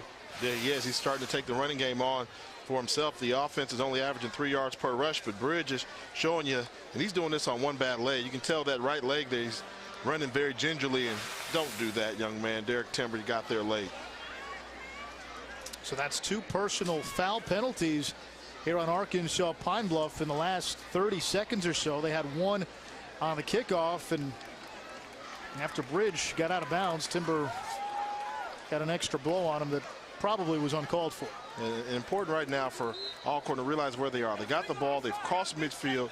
Going into the half, you want to try your best to at least put 3 points on the board and possibly a touchdown, make it better so your defense has hope in going into the second half. Bridge under pressure, and he's taken down behind the line of scrimmage. It is hero Ibrahim Abdullahi with the sack. Came in tied for the SWAC lead in sacks. That's tough to say, but Ibrahim Abdullahi getting the Bridge. Yeah, and see, and that's letting you know right there that's a poor decision there. Give that ball up. You know, give it away, go ahead and let the running back run with it. You've got two guys that you see right in your face. Let your running back run, get to the line of scrimmage at the very least, instead of you taking that sack. Alcorn State has just used its first timeout here with 4:44 to go in the first half. And we remind you, coverage of ESPN Rise High School football continues Friday night in Kansas. The Aquinas Saints take on the Gardner-Edgerton Trailblazers. It's the future stars of football today. ESPN Rise High School Football Showcase presented by Gatorade on ESPNU Friday at 8 Eastern. For more, you can log on to ESPNRise.com. I think has there been a little change in dynamic in the Jayhawk State a little bit? You know, Kansas had it going just a couple years ago. Now Snyder's back at Kansas State, so there'll be some scouts from both schools there. You know, just tells you how quickly things can change. I mean, what about the job Bill Snyder's done getting Kansas State back to respectability? Darren Thomas having a terrific season in the Big 12, running the football, and Kansas, after what happened with Mangino, they're taking, I guess you could say, an expected hit, but they're taking a hit. This is Gabriel Nash, and he gets across the 45-yard line down to about the 43. Brandon Thurman on the stop, gain of 3. Yeah, and you can see right now that Alcorn just doesn't have the ability to move these interior linemen for Arkansas Pine-Bluff. So when you can't just physically move a guy from point A to point B, then you've got to try and do misdirection. And along with that misdirection, they're great when they work, but if you get tackled in the backfield, they can also turn up big losses on your offense. Alcorn State 2 of 6 on third down, facing a 3rd and 14 here. Oh, snap. Bridge. He's going to run. Breaks one tackle. Across the 30-yard line. He's got a first down before getting out of bounds close to the 20. Air Canada apparently does ground transportation as well. You know, we talked about he makes some mistakes, but every now and then when you got a freshman, you know, you got freshman legs, and, you know, you got to take the good with the bad. He's one of those guys, he's a cardiac kid to coach. You're like, no, don't do that. Yes, yes, yes, do that. He ripped off a 78-yard touchdown run against Mississippi State earlier this season. That's an SEC school, and somebody jumped on that Alcorn State front line. 3 flags came in. That's going to be a false start, so back it up 5 yards. And it seems that this keeps happening for Alcorn State. They'll get a big play, or Pine-Bluff will commit a penalty, but then a sack, and now a penalty just to put them in 1st and 15, 2nd and long situations. Because they've got the talent at the skill positions, but, you know, when you're not that much more gifted down in the trenches than your opponents, then you can't afford those extra 4 or 5 yard penalties. They add up and put you in bad situations. Nash gets to about the 20-yard line, 5 yards, so it'll bring up 2nd and 10. You know, we call them Air Canada, but I've been really impressed with the legs, the ground game, getting it done, making defenders miss, and showing the will to get the first down when the passing game's not working, running the football hard. Did we mention he's from Canada? I mean, are they playing football like that in Canada? There's a great story of how Brandon Bridge ended up at Alcorn State. His head coach, Ernest Collins, was doing an internship for Minnesota. There's a player down on the field right now. It's Robert Benson, number 64. He's the right guard. Trainers tending to him. But Ernest Collins was doing an internship up with the Minnesota Vikings. While he was up there, he was tipped off, hey, there's this kid in Canada, Brandon Bridge. You might want to take a look at him. And basically, Bridge wanted to play football in the States, had a couple of offers to come and maybe try to play as a walk-on. No scholarships. And so Alcorn State and Collins offered him a scholarship. It was the only scholarship he had to play football in the U.S. He accepted without even visiting the campus. So you talk about a guy that way, when you get kids like that, you don't have to question the heart. You know, you never question the heart and the intellect, and he's a student of the game. You know, you see he plays with the gloves, so I think he probably picked that up in Canada, because you're pretty smart to learn how to play with gloves if you're going to play football in Canada. It's not that cold in Ontario. It's Canada. It's Canada. And also, it's cold, but you know, it's not Yukon territory. And also, no, he's a true freshman. You know, they play high school football with 12 men on the field. So this is really telling you the type of football IQ that he has. Bridge throws, passes tipped off the hands of Johnson into the hands of Singleton. A gain of 11 yards and a first down. Yeah, tip ball there. You know, look at the release point. It's something they want him to work on. Coming right at you. Look how low he delivers that ball. Almost underhand sidewind type motion, like Kent Colby pitching a baseball. But, you know, that's the thing that the coaches would like to see them work on is work on that throw motion. You know, I think this will help. It's hard for wide receivers to adjust to this. I mean, you're used to a ball coming over the top, and then it comes kind of sideways at you, tip ball. And good job by Ryan Singleton being the man, recognizing that and coming down with the reception. Gabriel Nash, a 4-yard run on first down, so 2nd and goal now.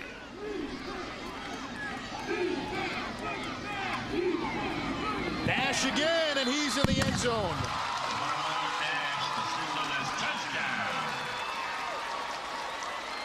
Good drive.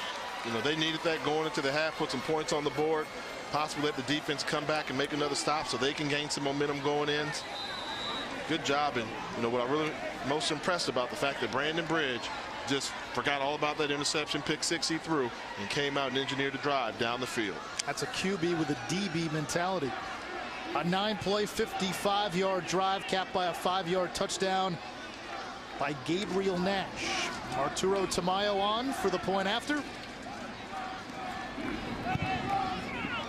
And his kick is good. It's 27-14. So you'll see, just getting the pad level down, Gabriel Nash, that same zone read, and this time Bridge did the right thing, giving the ball to the running back that had momentum going towards the end zone. Easy touchdown there, and the Braves are right back in this contest. It stops some of the momentum that Arkansas Pine-Bluff had built up. If you're just joining us, Alcorn State went down the field and scored on its first drive. A 55-yard run by Bridge set up a 1-yard score later in the drive by Bridge, but then Arkansas Pine-Bluff came back, 27 unanswered, and now they get a touchdown on the run by Gabriel Nash. And you almost get a sense they're trying to reestablish that run. And really, Nash, his first 3 games, 301 yards rushing. His last 3, which by the way have all been losses for Alcorn, 31 carries, 36 yards. Now granted, the disclaimer there, the level of competition at Mississippi State, an SEC school. Yep. Texas Southern, one of the best defenses in the nation. You'll see, yes. And at Grambling, maybe the best team in the SWAC. Yeah. So you do have to put a disclaimer on it, but when he runs well, good results usually. Fair catch signaled for by Austin at the 29-yard line, and that's where Pine-Bluff will start with 148. Right now, let's go down on the field and Charlie Neal. Charlie? Well, a lot of upsets in college football this past weekend, last Saturday to be exact. And as far as the bug going around, well, it also hit black college football. And with that in mind, let's take a look at the latest Sheridan poll. Grambling moves into the #1 spot, while Bethune-Cookman's upset of South Carolina State saw the Wildcats jump from #5 to the #2 position. Albany State is 3rd. The Bulldogs of South Carolina State fell from 1 to 4. Pine-Bluff, all 3 timeouts left, 1:48 to go. Boudreaux pump fakes, under pressure, and he goes down. That's Malcolm Taylor getting the sack, the 6'3" senior who tied for the conference lead in sacks a year ago. I keep getting SWAC and sacks mixed up. The alliteration is just getting to me. Yeah, but you'll see him just getting around the corner. And that's a tough one there. You know, they tried the double move. Both wide receivers did that fake screen motion, then tried to cut upfield, but good recognition by the Alcorn State defense. Nowhere to go with the football. Call that a coverage sack, if you will. And how about Alcorn using a timeout here? So maybe they're getting a little greedy and want to try to get the ball back and get one more score. Don't forget, coming up on the State Farm halftime report, it's Lo Galindo and Charles Arbuckle. They'll give us a preview of UCLA and Oregon. #1 Oregon in the AP poll. Oklahoma #1 in the BCS standings. And it is the top-ranked Sooners that visit Columbia. Game day is there this week. They'll preview that game as well. Plus, Jay and Charles play a little college pick'em. And the first batch of BCS standings came out on Sunday, and let's take a look at them now. Oregon 1, or I should say Oklahoma 1, Oregon 2, Boise State 3, Auburn and LSU, those 2, they're playing on Saturday as well.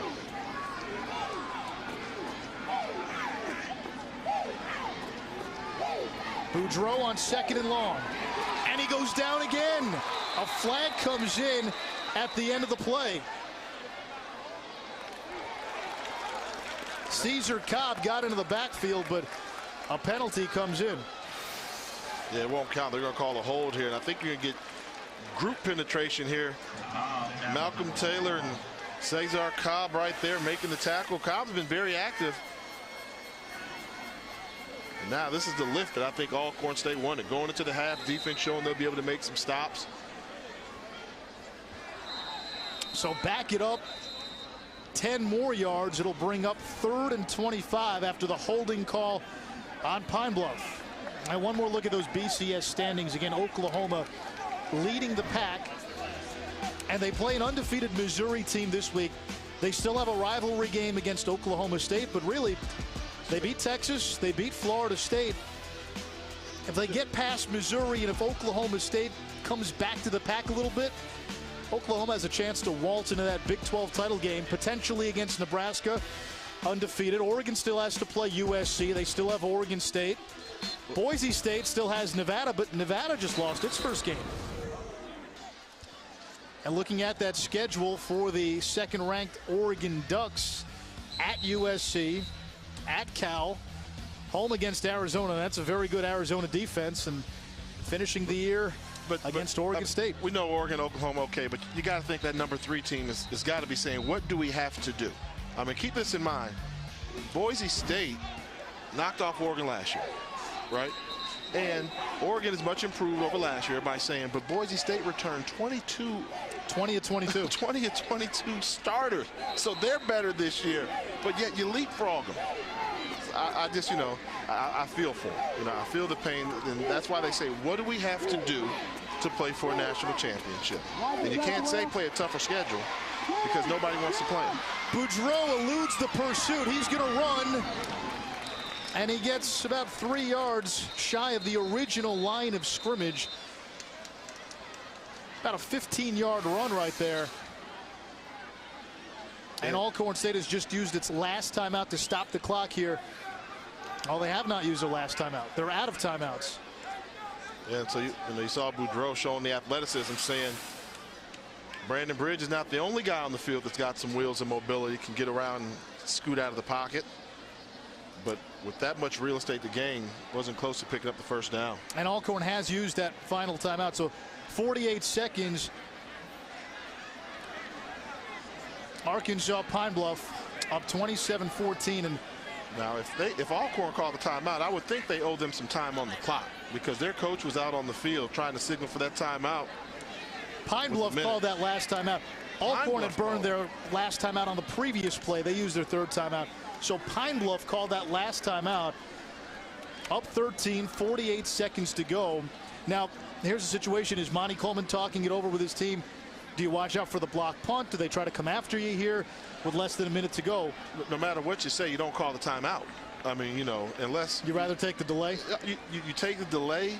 I mean, the clock now, they're going to get the ball back no matter what you do. They're going to get the ball back with more time on the clock. Had you not called timeout, even if you take delay a game, you could have let another 25, 30 seconds. See, now they're announcing they're putting 4 more seconds back on the game clock. So that's just one of those things where if you're Arkansas Pine-Bluff, you don't take that timeout. Did you see Monty Coleman there? He almost pointed to himself and he said, "That's me." Yeah. Well, the good thing about it is, if your defense steps up, make a play, and you can keep Alcorn off the board by adding any more points, then, all will be forgotten. But sometimes the game of football can be a matter of seconds, and every second is crucial going towards the half. Edward Johnson, who's back deep to receive. He's only returned 4 punts this season, but one of those was a 70-yard punt return for a touchdown against Mississippi Valley State. Johnson fields at his own 31, taken down immediately. It's a 45-yard punt, 0 yards on the return, and with 50 seconds left and no timeouts, let's see what Alcorn State can do. They'll have the ball at their own 31-yard line, and this is a big spot for the freshman Brandon Bridge. We've shown him already where he's thrown a couple of interceptions. He's made some big plays, both with his feet and with his arm, but he's also been prone to some freshman mistakes. And here's a situation where you don't want to force anything. You definitely can't afford to have a turnover on this side of the field of the 50-yard line, because if you do, you're basically assuring that the other team is going to score some points. So I always think the most important play when you're running hurry-up offense is the first play. Get them going. You don't want an incomplete pass. Find a crossing route, let them run, make a couple plays, and then you can get the drive going. He throws downfield, and it's caught by Terrence Lewis. A flag on the play. James Harrell was covering him. Lewis went back, made the catch, but there's a flag on the play. And what a cheap shot delivered at the end of that play there. More of a frustration. Personal foul, late hit out of bounds, number 23. 15-yard penalty, automatic first down. Yeah, you'll see Jermaine Graham coming over, and I mean, ball's in the air. He sees it's going to be complete. He's upset. Guy's out of bounds. I mean, look, even his defender that was closest just gave him a little shove out of bounds, and he's going to come full momentum and try to wipe him out. Just can't do that. That pass incomplete. That last pass to Terrence Lewis, good for 33 yards. And again, the penalty, as you said, on Jermaine Graham, a freshman mistake. He's a true freshman out of Miami. 5'10", 193 pounds, and making a mistake there. But they've got the ball now at the 15-yard line. They're in field goal range here. And the clock is not a factor. When you've got 39 seconds on the clock, you can call your whole playbook. You got time to get up there and spike it if you throw the ball in the middle of the field. Bridge on second down, and boy, a risky pass intended for Lewis. Yeah, he's not seeing the linebackers. I mean, linebackers are undercutting the throws there, and this is the previous play that got him in this great field position here. Great readjustment, going up and catching that ball at its highest point.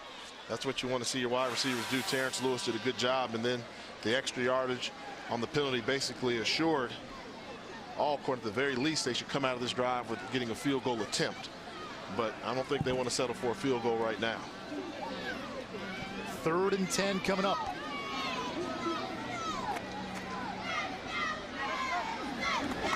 Pine-Bluff bringing the pressure.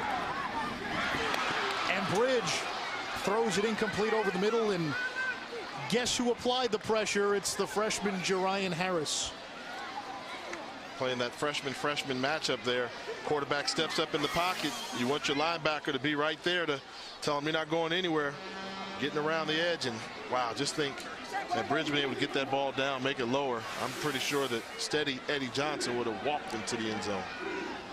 It'll be a 36-yard attempt here for Arturo Tamayo, 3 of 8 on the season.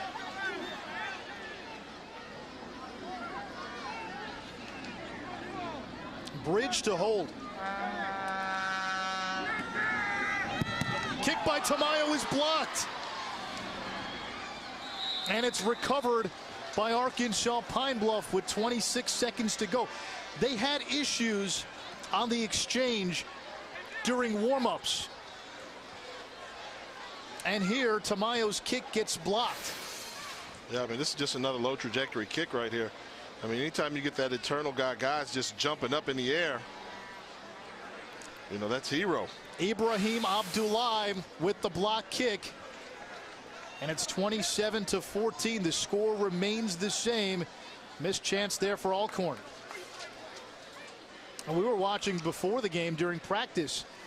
They've had a lot of issues, especially in that holder position. And this is in pregame, just while they were warming up. That's Brandon Bridge.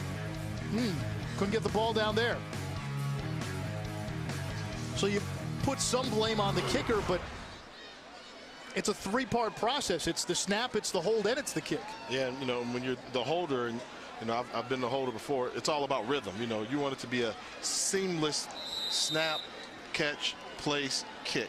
But when you start getting snap, whoa, extending your body, then bobbling the football, then trying to get it down, you lose that rhythm, you lose that timing, and all of a sudden you start missing field goals and PATs. That's the 3rd kick that Tamayo has had blocked this season. And Arkansas Pine-Bluff content to go into halftime with a 13-point lead, 27-14. The Golden Lions, the visitors, on top of Alcorn State at the end of 2 quarters. So Monty Coleman has to be pleased with what he saw in the first 30 minutes. We'll see what we have in store for the next 30 minutes. But first, we go to Charlotte and Lowell Galindo and Charles Arbuckle for this State Farm halftime report. Fellas, thank you so much, and everybody out there, welcome in to the State Farm halftime report. Lowell Galindo here with the former UCLA All-American Charles Arbuckle. Game time. We up. Now get up. We up. Now get up. Now get up. You know what's up. Game time.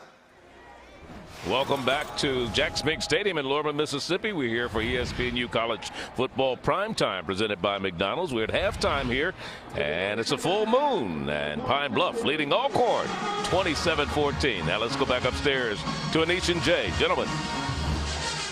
Charlie, thank you. In the first half, we saw Alcorn's freshman quarterback, Brandon Bridge, at times play like a guy with immense potential. At other times, he played like a freshman, and it cost his team. I think anytime you have a freshman with tremendous upside, you've got to really learn how to control the downside. And the downside was really hurting this Alcorn team. He started out the game with a bang, showing you why we love him. He's doing this on a bad hamstring. Had he been healthy, that would have been a touchdown run. That was their first offensive play. First play got it going, but then we talk about the downside, the interception, forcing the throw in there, trying to do something, doing too much, trying to do a shovel pass that almost could have been called a fumble. In this pick six, quarterback's worst nightmare.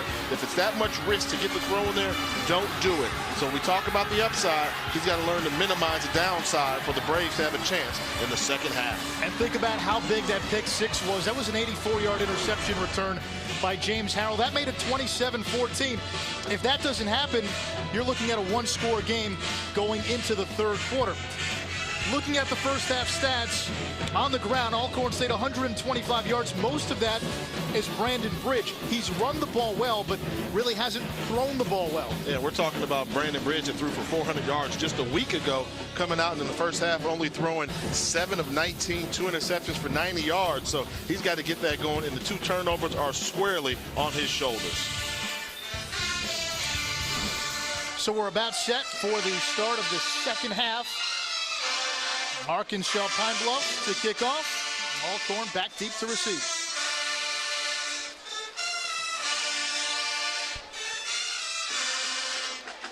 Chris Ewald's kick taken by Tavares Doss.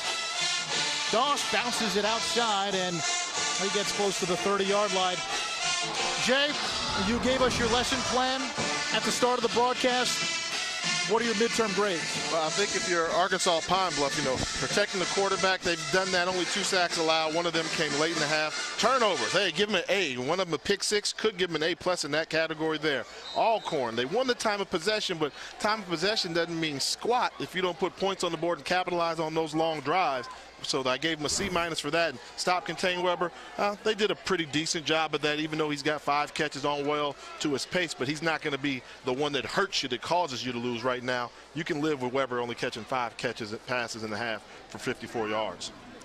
So Bridge and this Alcorn State offense in purple back to work to start the third quarter. And on first down, Gabriel Nash gets nothing. 2nd and 10 coming up. This Arkansas Pine-Bluff team, Monty Coleman stresses the first 5 minutes of the third quarter. It's something that he picked up while playing for Joe Gibbs with the Washington Redskins. So it's going to be interesting to see how this Lion team comes out in the first 5 minutes of the third. So let me ask you this. So what do you think he's telling his team they have to do at halftime? I know I'm switching the roles on you. So if the first 5 minutes are important, what do they need to come out and do in the second half? I would say contain the big play. Contain the big play and not turn the football over. The easiest way to get a team back into the contest is playing loose with the football. Turnover, they score, then all of a sudden it becomes a one-score game. So I would go out there and continue to emphasize, protect the football, don't take any unnecessary chances, and contain the big play, as you said, Anish. Alcorn State, their offense, like their defense, it's a big play offense. A lot of risk, a lot of reward, and they've burned Pine-Bluff with a couple of big plays in this game. So let's see what happens. It's 3rd and 8.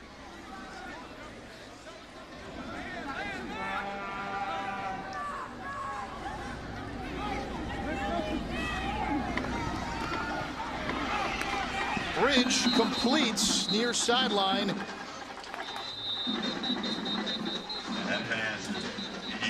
And and it's ruled incomplete. So it was caught by Christopher Perkins, the freshman, but apparently he was not in bounds. 4th down coming up, and we talked about those first 5 minutes. Well, that's a good sign of 3 and out. Yeah, 3 plays and out, forced them to punt. And, you know, the offensive passing woes for Brandon Bridge and Alcorn continue to show up here early in the second half. There's a penalty on that last play. And the Stripes talking it over. Let's see what the call is. We got a mark up there.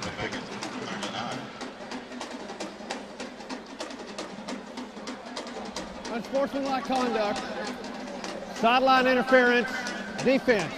15-yard penalty. The result of the penalty is a first down. A sideline interference, unsportsmanlike conduct penalty. And that's not something Monty Coleman wanted in the first 5 minutes of the third.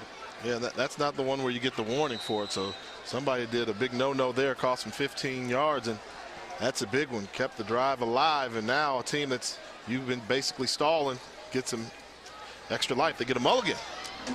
This is Singleton. He's into Pine-Bluff territory, and he's got himself what looks to be an Alcorn State first down.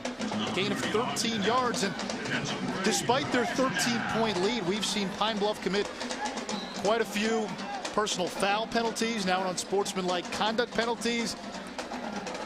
74 penalty yards for this Golden Lion team so far. That's Nash. He gets a yard. When we talk about the struggles of the Alcorn offense just to run the football, just take a look at the left side. I mean, look at the penetration. Look at this. I mean, you're going to see them just 4 yards deep in the backfield. Number 79, Brian Malone, didn't hit anybody. You can't blame that on the running back. There's nowhere to run. Bridge going deep on second down, and he completes. It's Perkins. Those glasses are working. Those glasses are working. You know what? You can't teach height as well. 6'6", 205 pounds. Go up and get it, young man. Yeah, you know, when you got a guy that tall running, if he's parallel, then you know he's going to outrun him. And good adjustment by Perkins. Coming inside, using that big frame, going up, jumping, and catching the ball at its highest point where the smaller defensive back did not have a chance to get back into play. Giovanni Harvey goes 5 feet 8 inches. Chris Perkins goes 6 feet 6 inches. Hey, he played like a big man should play. 35 yards, that pass completion to Perkins. There's that big play. Gain of about 2 there on 1st and goal. Gabriel Nash on that last run, so it'll bring up a 2nd and goal for Alcorn. They scored on their first drive of the game, looking to score on the first drive of the second half, and if they do punch it in, Pine-Bluff is going to regret that unsportsmanlike conduct. Oh, look at this. Look at that. Oh, they're about to get a penalty. Oh, Nash, you can't do that. Right up the middle. Did you see it? But a flag came in. Did you see it? Guy ran in from the sidelines. Ryan Singleton. Just stay there. You're better off playing him with 10. He ran in there late, was going forward towards the line of scrimmage, going to cost his team 5 yards. Oh, I mean, you'll see him. Look at him. You see him coming there? He's guy in motion, moving forward. Bridge doesn't see him in the backfield. They didn't even think they didn't even need him. Now, who's that on? Is that on the receiver, or is that on the freshman quarterback for not realizing he's got everybody at the line of scrimmage? No, can't blame the quarterback in that position, just to be honest, because when you're in goal line situations, everybody's so tight, so it's not easy to count 11 bodies so quickly. And then you got to ask yourself on the sideline, hey, who made the call? Was the call given? Should Singleton have known he was out there, or did they make a last-minute adjustment, changing all the personnel? Trips right. Here's Bridge looking for somebody, anybody, and he just throws it incomplete at the feet of Singleton. And Brandon Bridge now 8 for 22, so another 3rd and goal coming up here. Yep, but he's still right there in it. You know, 8 to 22, those numbers are horrible. You know, I had the coach used to tell me, you know, he played with John Elway. He said there were certain times in Elway's career early on, he'd be the reason you'd be down by 21 in the 4th quarter. He'd be the reason he had to be to get those comebacks. So same thing here. Just keep throwing it, reading your keys. Bridge throws it up for Perkins again. This time a little too far, and Perkins can't come down with it, and that was The 5'8" Giovanni Harvey on coverage that time, but the ball a little too high. Yeah, just a little bit too high. And how do you overthrow a guy that's 6 feet 6 inches tall? Good job by Perkins of walling off the smaller defender. He's going up. Just that ball was just over his outstretched arms. The ball landed about 5 yards out of bounds. That lets you know how high that ball was thrown. The offense is still on the field here on 4th and goal. They attempted one field goal earlier in this game. It was blocked. And their kicker, Arturo Tamayo, just 3 for 9 on the season on field goals with 3 block kicks. Watch the fade route here again. They may go back to Perkins. Oh, on double 4th and move. goal, Nice. they go to Edward Johnson. Steady Eddie brings Alcorn State to within a score. Beautiful route. Anise, that route was sweet. Oh, you talk about selling what we used to call a sluggo, inside out. Quick pump fake, sell the slant, then get back outside. Oh, what a great route run by Steady Eddie Johnson. Coach has told us he's the go-to guy. Singleton might be the team leader in catches, but when they need a big play, when they need a first down, they go to the senior captain, Steady Eddie.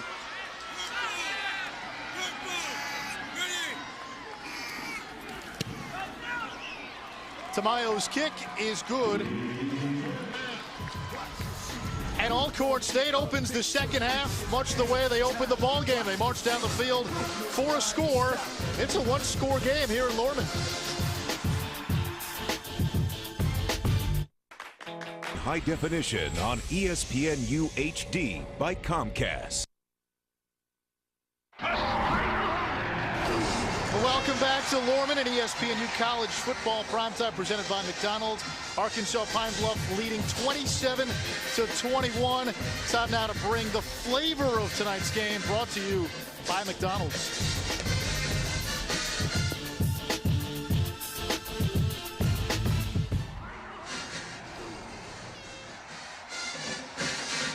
And that was tonight's McDonald's. Who brought the flavor? Well, it was Edward Johnson on that last drive who brought the flavor, an 8-yard touchdown catch.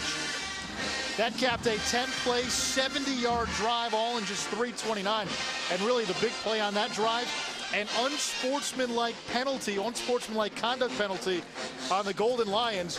If not for the penalty, Alcorn would have been punting. Instead, it gave them a fresh set of downs. They took advantage. And now Ernest Collins' team down just 6 here early in the third. Plenty of time left. Yeah, we've got ourselves a good football game, because I'm not convinced from watching the first half that Alcorn was that much inferior to Arkansas Pine-Bluff. So I think now they're getting within striking distance and it should shape up to be a great second half. Trey Austin fields the kick inside his own 5-yard line.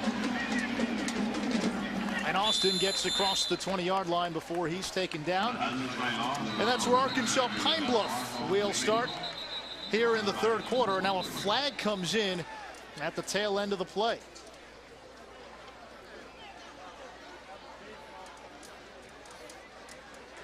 A lot of extracurriculars we've seen in this game.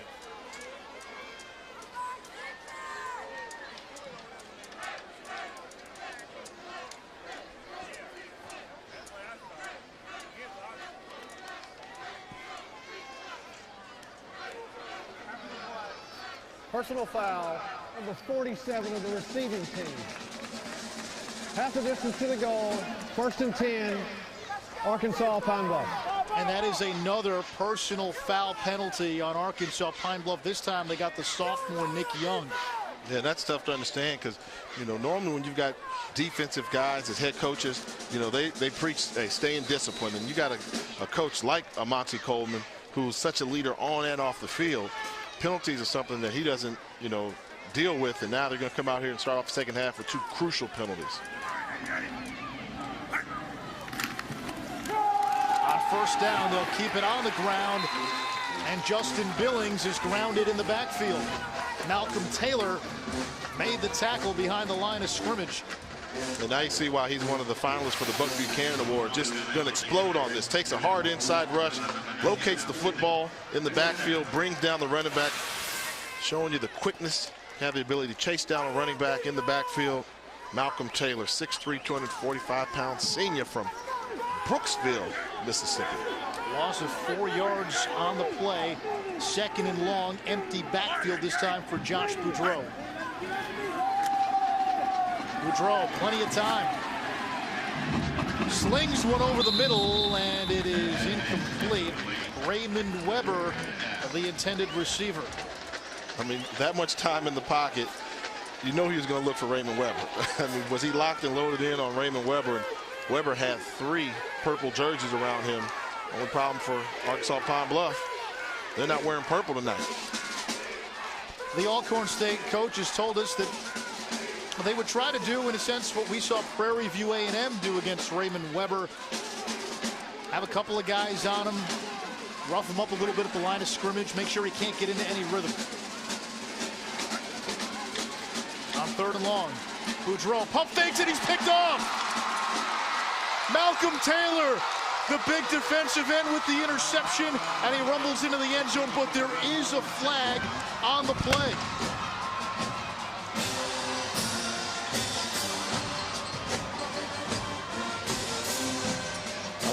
Are they going to call holding because the cornerback recognized it was a screen? I think that's what they're going to do. And that's a tough call to swallow. What do you do if you recognize the guy's running a screen?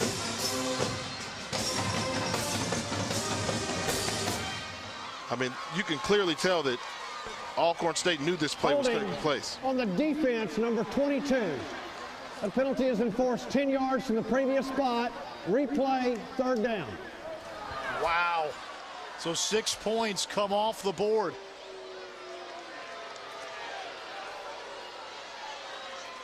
Yeah, that's on Jamison Cox, and he's a freshman, and a freshman mistake.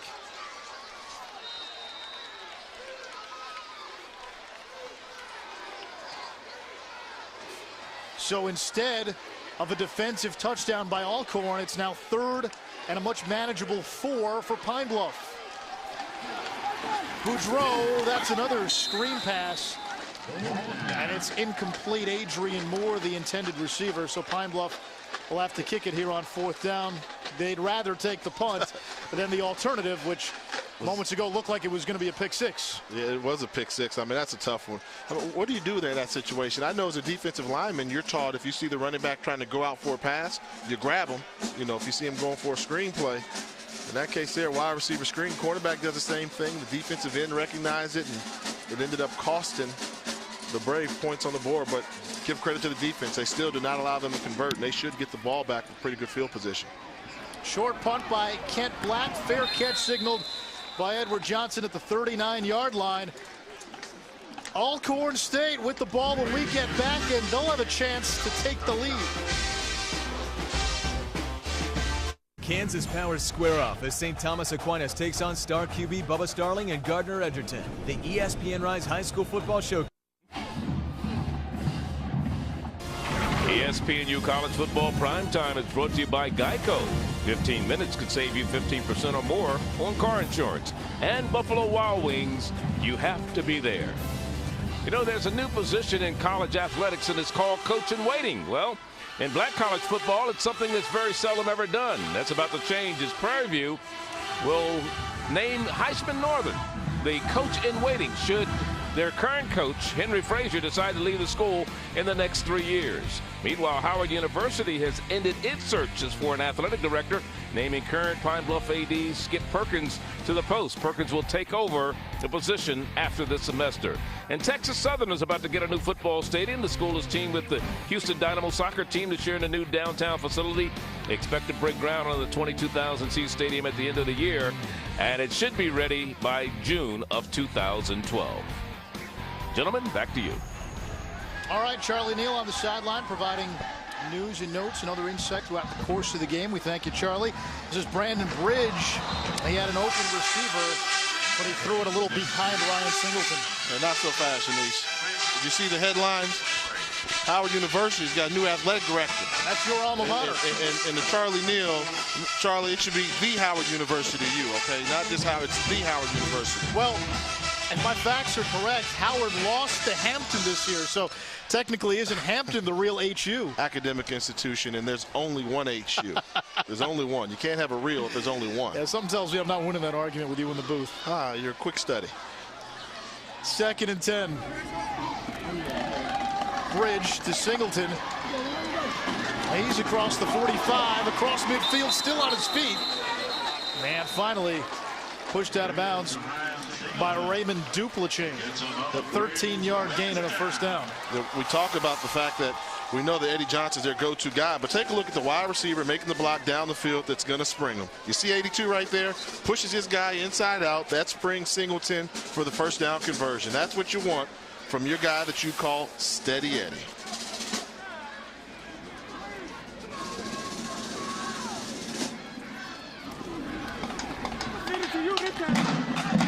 A little trickeration, and there's Singleton again.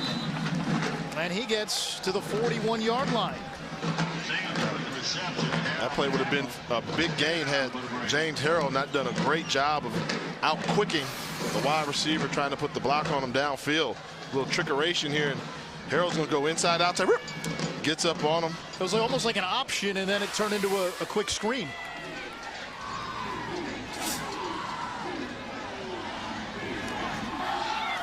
On the ground to Nash.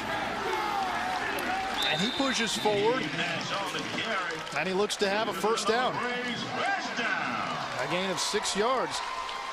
Coming out of the second half, we talked about how Pine Bluff stresses the first 5 minutes of the second half. It's something that Joe Gibbs instilled into their head coach, Monty Coleman. Well, for the first 5 minutes of the second half have been pretty disastrous for Coleman and the Golden Lions. Yeah, you know, and at least they still got the lead in the first 5 minutes. The key is, will they have the lead after the first 10 minutes? And Alcorn's driving right now, and it seems as if they figured out a way to soften up the Arkansas Pine Bluff defense. You know, wide receiver screen to the left, quick screen to the right, then hit them with a run up the middle. So they've got their offense rolling. It looks like you're starting to see a little bit of offensive rhythm from Alcorn, not so reliant upon the big play. Edward Johnson, a 4-yard reception on that last play. 2nd and 6. Bridge eludes the pursuit, throws, completes, Steady Eddie again, and he's in the end zone, and we have a tie game. A 34-yard touchdown pass from the freshman to the senior.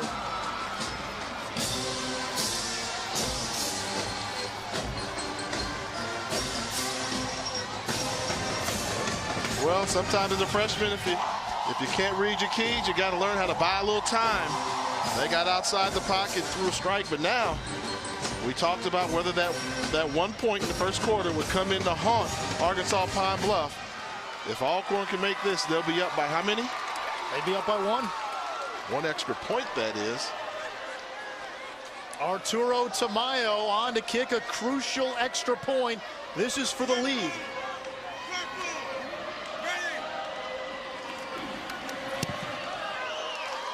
His kick is good, and they've got something to cheer about here at Jack Spink Stadium.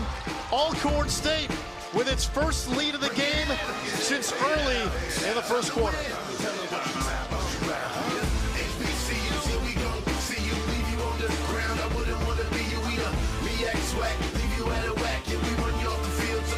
Hi, I'm Reese Davis. This year there's a new award for supremacy in college. Double points. Welcome back to the Magnolia State with Jay Walker. I'm Anish Shroff. Alcorn State on top of Arkansas Pine Bluff, 28-27. College football primetime presented by McDonald's. Alcorn State, a 6-play, 61-yard drive capped by a 31-yard touchdown catch by Edward Johnson. It was really more catch and then run after catch. Yeah, 2 fantastic individual efforts. And if you're Alcorn, you got to say, I'm loving it. Back on top by 1, and I mean, what a good job by them. Down 20, gave up 27 uncontested points. Showed the fight to get back in this contest and take the lead. They've now scored 21 unanswered, Alcorn, that is. This is Trey Austin. And he gets close to the 35-yard line for Pine Bluff. Let's take a look at this last touchdown, the individual effort. You'll see the quarterback Bridge buying time, gets eludes a rusher, keeps his vision downfield, then finds Edward Johnson. Edward Johnson with a great cut on a dime to make Raymond Duplessis the safety miss, get into the end zone. Tell you what, you get the ball in playmakers' hands sooner or later, you know what they're going to do, Anish? Make plays. Look at you putting it all together. Sometimes you can figure it out. 1 + 1 equals whatever you want it to be sometimes, but more times than not, it equals 2.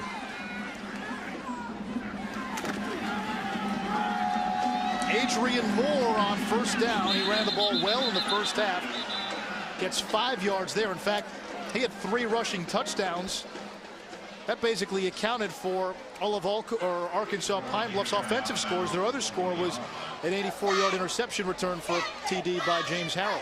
And I think you're hitting on the point of what they need to do is go back to what was working. And what was working was giving the ball to Adrian Moore, running the football, mixing in some Davion Woodfin, but they were running the ball. I mean, they're bigger. They have the ability to muscle these guys around on the ground, but I think they're just in love with passing the ball and getting it to Weber as often as possible, that they're not making the adjustment, or they didn't make the adjustment. That's why their lead evaporated.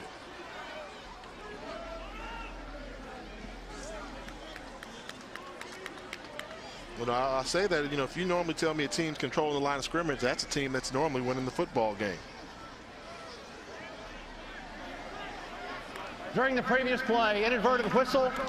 The ball will be placed by rule at the 49-yard line. 1st and 10, Arkansas Pine-Bluff. 1st down and 10 for the Golden Lions. And how about this second half by the Braves? 1 the yard loneliest there. number. 1st and 10 now for Pine Bluff near midfield. Keep it on the ground. Moore fighting for yards. He gets into Alcorn State territory. 3 yards on the play. 2nd down and 7. Wow, I saw Arkansas Pine Bluff line up in a power I. We don't see that too often. You don't see that too often in today's college football, and that's a direct correlation from Joe Gibbs to Monty Coleman. John Riggins back there for a little fullback in there to lead block for him. But, you know, I don't know if you can come out and just show your hand in terms of how you plan on running the football. I think you got to line up wide like they're doing now, 5 wide receivers, maybe motion one of your running backs into the backfield, then run the football that way. Raymond Weber at the top of your screen. A 2nd and 7. Over the middle, it's complete. A gain of 5 yards on the play, and that's the running back, Davion Woodfin, who checked into the game for Adrian Moore. And they just insist on, you know, saying we're going to throw the football. And sometimes you want to do that as a coaching staff, saying that what we do well is throw the football and get the ball to our playmakers. But I still think they need to start running that football more, and then you can start getting the ball to playmakers off of some play action, because you got guys like Malcolm Taylor and Brandon Morris just waiting to make some plays off that end to disrupt your passing game. Woodfin checks out of the game. Adrian Moore back in. 3rd and 2. Play action. Boudreau gets the 1st down and then gets out of bounds.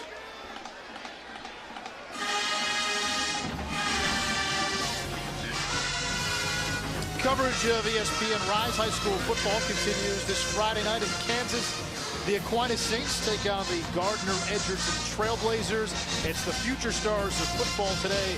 The ESPN Rise High School football showcase is presented by Gatorade this Friday at 8 Eastern on ESPNU. So Boudreau running for the 1st down, and now Pine Bluff inside the Alcorn State 40-yard line, thereabouts.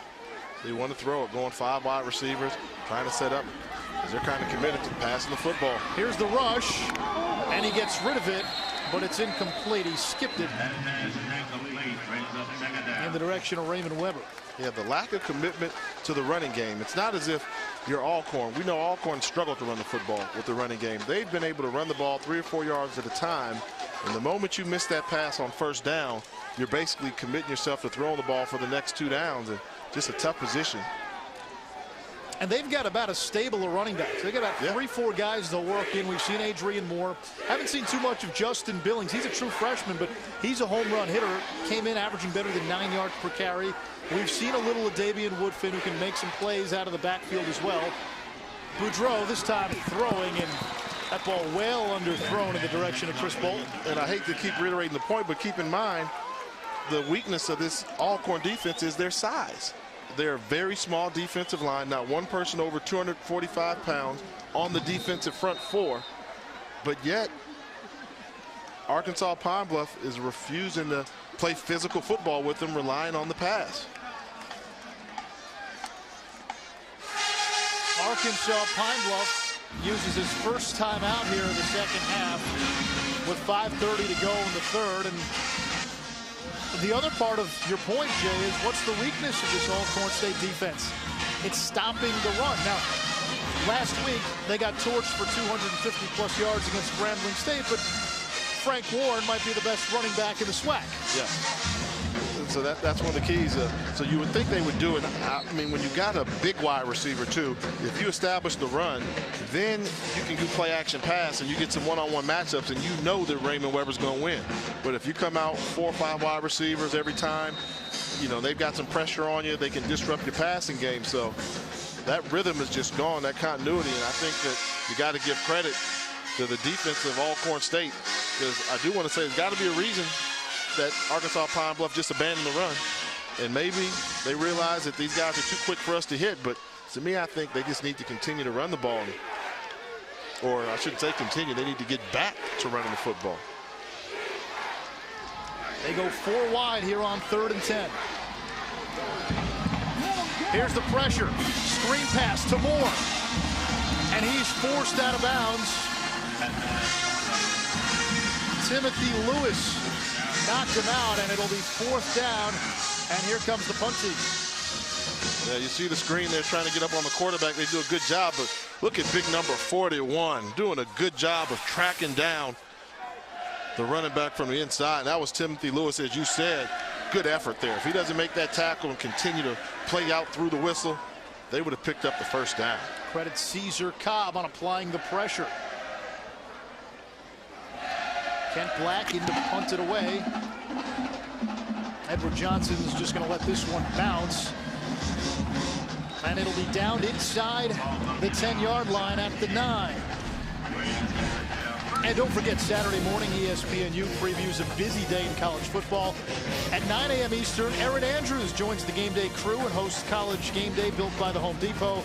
Then at 10 a.m. Eastern, it's the college football version of Sports Nation. And at 11 a.m. Eastern, college football whip around with Dari Noka. Don't miss a single moment on ESPNU this Saturday. For more information, you can log on to ESPNU.com. Looking at some of the games, Penn State and Minnesota. Tim Brewster's on the hot seat now. Tim Brewster's gone. Tim Brewster's been fired. Yep. The game actually you and I called, Minnesota and Middle Tennessee. Only game they won. That was the only game they won. Louisville and UConn. Mississippi State coming off that impressive win against Florida. That had to feel good for Dan Mullen, former Gators offensive coordinator. Alcorn State keeps it on the ground on 1st down, minimal gain for Jacques Caldwell. Speaking of Louisville, he was a former Louisville transfer. Yeah, they really like him. The fact is they want to use him more in their offense, but he missed all the spring ball, or wasn't here during camp, so he became eligible week 1 of the 1st game, and they're slowly getting him into the offense, and they think he's going to be one of those explosive players that they'll be able to count on for the upcoming seasons. Brandon Bridge struggled in the first half. 7 of 19, 90 yards, 2 picks. 7 of 11, 111 yards, 2 touchdowns here in the second half. And the play clock running down. It's down to 1, and Alcorn State is going to have to burn its first time out of the second half. So Ernest Collins will go over the game plan with his team, and the way that he ascended to the head coaching position at Alcorn is sort of a bizarre story. This is his 2nd season. Ernest Jones replaced Johnny Thomas after the 07 season, and in 2008, in what was really just a bizarre turn of events, Darren Hamilton, who was then the athletic director of Alcorn State, he fired 7 of Ernest Jones' assistants right after Thanksgiving. Now, one of those assistants was Ernest Collins. So then Ernest Jones filed a lawsuit against Alcorn State. The 7 coaches were reinstated. The end result, though, was that Jones, Ernest Collins' predecessor, lost his job. And then that's how Ernest Collins became the next head coach at Alcorn State. Yeah, and I remember that. I think it was the way it went was they fired the assistant coaches without telling the head coach that they had fired them. Right. So it worked out. You know, Jones is now coaching at the University of Buffalo, assistant head coach there, and Ernest Collins doing a good job getting his team playing football again like they like to see it played down here in this part of Mississippi. They ran the option there, did Alcorn State. Terrence Lewis got maybe a foul, but a flag. face mask, defense number 40. And a penalty will be enforced 15 yards from the end of the run, automatic first down. I mean, and these penalties they've gotten, they've been the backbreakers, not the 5-yarders, but they've been getting personal fouls and 15-yarders. You know, you see here, once he beats you on the inside, I don't know if he hit the face mask. I don't think he got the face mask yet. I think he grabbed him by the shoulder and had so much arm strength in there. Tough call.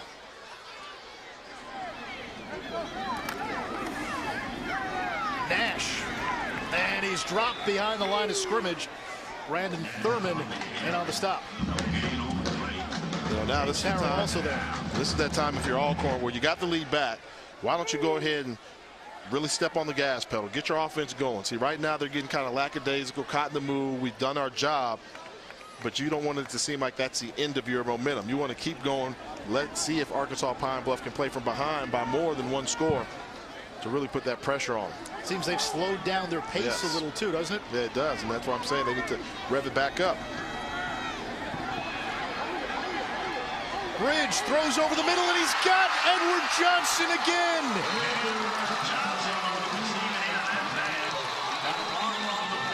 There is a flag on the play all the way back at the 24-yard line. If the play stands, it would be a 48-yard completion, and Johnson would go over the century mark in receiving yards.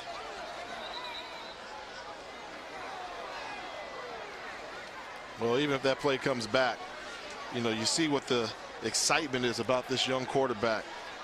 You know, the threat of the run was there, kept his eyes downfield, delivered a catchable ball, big play to Johnson. That's what has everybody so excited down here on the reservation. They picked it up. No flag on the play, and Alcorn State primed to strike again. Now the ball to 27. Yeah, watch the step up. I like the step up. Step up, now look, and then see a guy just sling it down there effortlessly. Hits him in stride. You see Eddie Johnson just run underneath that ball and go get it. Jay, what impresses you most about Bridge as a freshman quarterback? I mean, the fact that he's making mistakes, but he seems to be learning from his mistakes. And all you want is a guy not to make the same mistakes twice. And by the time you become a senior, you'll be experienced, and you'll be what they call a field general. The athleticism is there. I mean, he's got the legs. You know, that's something that's God-given ability there, and he uses his legs in the right situations. And I really do like that about him. But more importantly, when he moves around the pocket to buy time for his receivers down the field. And when he's going to take off and run, he makes a quick decision to do that. So there's a lot to like with Brandon Bridge. On 2nd and 6. That's a quick slant, and it is caught. That's some of the things he needs to work on, obviously. I think sooner or later that low release point is going to catch up to him. I mean, you can scout against a guy throwing the ball that low. You just tell your defensive ends, give up on your sacks, and every time you see the quarterback get ready to throw the ball, just jump. Number of batted balls down, and I think it's going to affect his accuracy.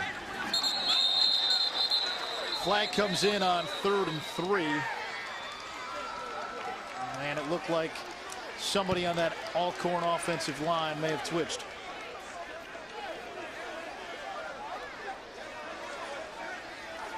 Before the snap, offside, defense number 95. How about that? 5-yard penalty results in first down. Another penalty against Pine-Bluff. 8 penalties, 106 yards. And this one gives Alcorn a first down at the 16. Direct snap to Nash. Jerian Harris brings him down after a gain of a yard. What they've managed to do is run the ball away from Jerian Harris many times. And, you know, we've known from watching him play, he's a very active run stopper, but the Alcorn plan of attack is not to run the ball in the teeth of the defense. They're running the ball east-west. Sideline to sideline. Bridge throwing for the end zone, and that was an easy one for the Stripes. Giovanni Harvey looked to have held Terrence Lewis. That was an easy one. That was an easy one. I mean, and the bad thing about it was it was an uncatchable ball. It would have taken a spectacular catch in order to make that one, but they spun him around so badly you couldn't tell if it was Pass catchable or not. interference, defense, number 30. A rule the ball will be placed at the 2-yard line, 1st and 10. You know, you see the ball coming here, and you know he's going to get spun around. Yeah, I couldn't see it from that angle, but Harvey had grabbed his jersey. But how many times is Pine-Bluff going to bail out Alcorn State with penalties to extend drives and give them prime field position? Run up the middle by Bridge on 1st and goal, and he's short of the goal line. You know what this reminds me of? Watching Auburn this season when you got a guy like Cam Newton who's a 6'5" quarterback, and Newton's got about 40-50 pounds on Brandon Bridge, but Bridge 6'5", 200. You get this close, all he's got to do is fall forward, and that's 3 yards, right? Yeah, and I think that's what they're trying to do. Put him in the shotgun. That's probably just so he can get a little extra momentum. On 2nd and goal, this is Bridge, and he waltzes into the end zone. Alcorn State with its biggest lead of the game, 2nd rushing touchdown by the Canadian sensation.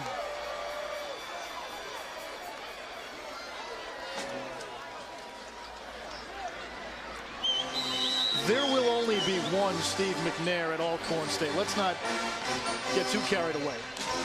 They call Brandon Bridge Air Canada, but what he has shown us as a freshman, it has to tantalize you, at least in some way, about what this guy can be next year, in 2 years, and boy, 3 years. And I think with college football the way it's played today, I wouldn't be surprised if a couple of Aaron McNair's records went away. You know, quarterbacks touch the ball so much more. Kind of that Tim Tebow offense is in the play. You get these runs right here where quarterback can call his own number a little bit more compared to when Steve and I played, when all the plays came in from the sideline and you had to keep them on. They've got options on every play now. So, you know, this is a good one. When I talked to the coach, I said, is he your starter for your next 3 years? He said, without question.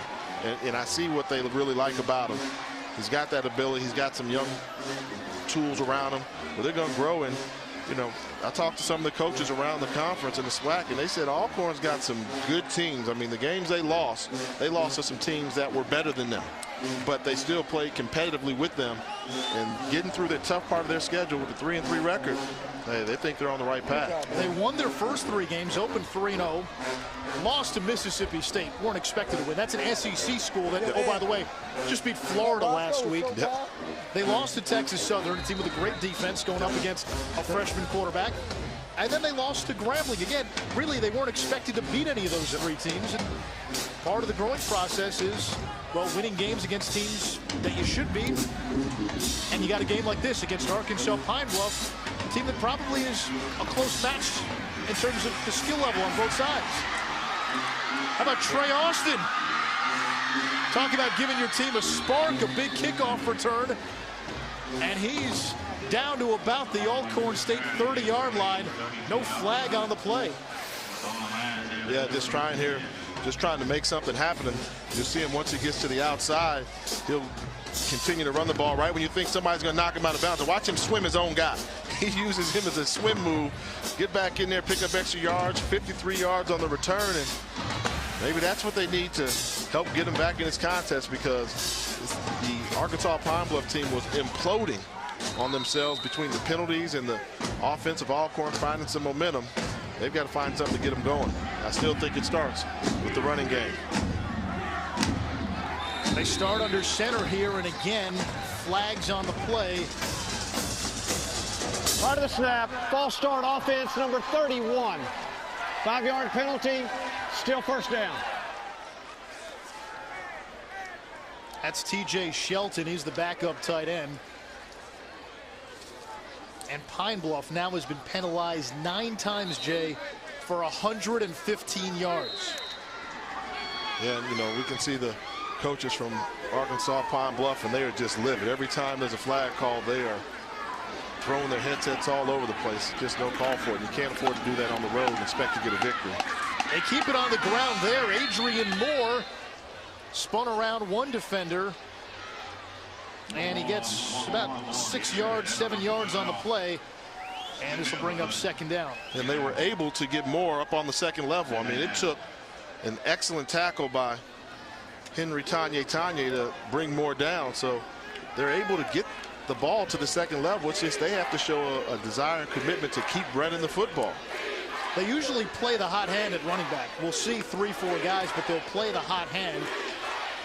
And when we saw Moore against Prairie View A&M, he was basically a third down back. Justin Billings had a pretty good game. Last week, Moore had just 2 carries and 1 yard, but he seems to be the go-to guy here. Gets the call again on second down and 11. And he gets 2, so it'll bring up a 3rd and 9.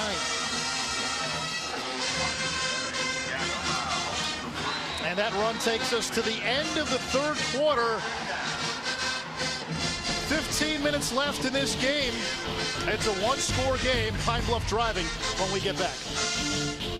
ESPNU Tailgate, Saturday beginning at...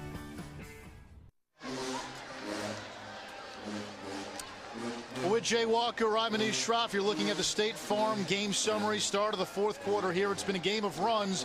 Alcorn State scored first. Arkansas Pine-Bluff answered with 27 straight points. And Alcorn State has since come back with 28 unanswered. And that's where we stand right now, 35-27. Alcorn State with the lead, start of the fourth quarter. Pine-Bluff with the football inside the Brave 30-yard line. And another penalty on 3rd and 5 against Pine-Bluff. That has really been their undoing all evening. Before the snap, false start offense number 78. 5-yard penalty, still 3rd down. Brandon Ford, the senior out of Detroit, the starting right guard. Jumped the snap there.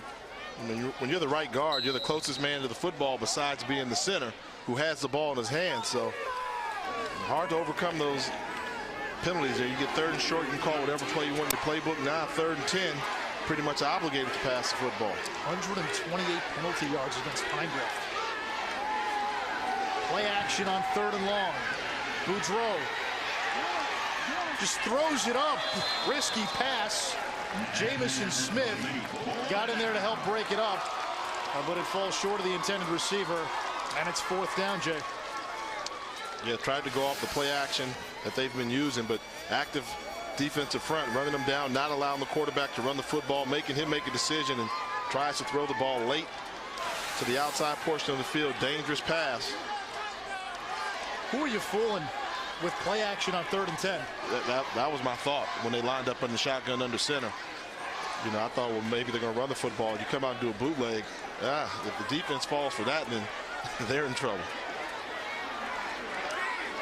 Chris Ewald on for a 50-yard field goal. Kick is up,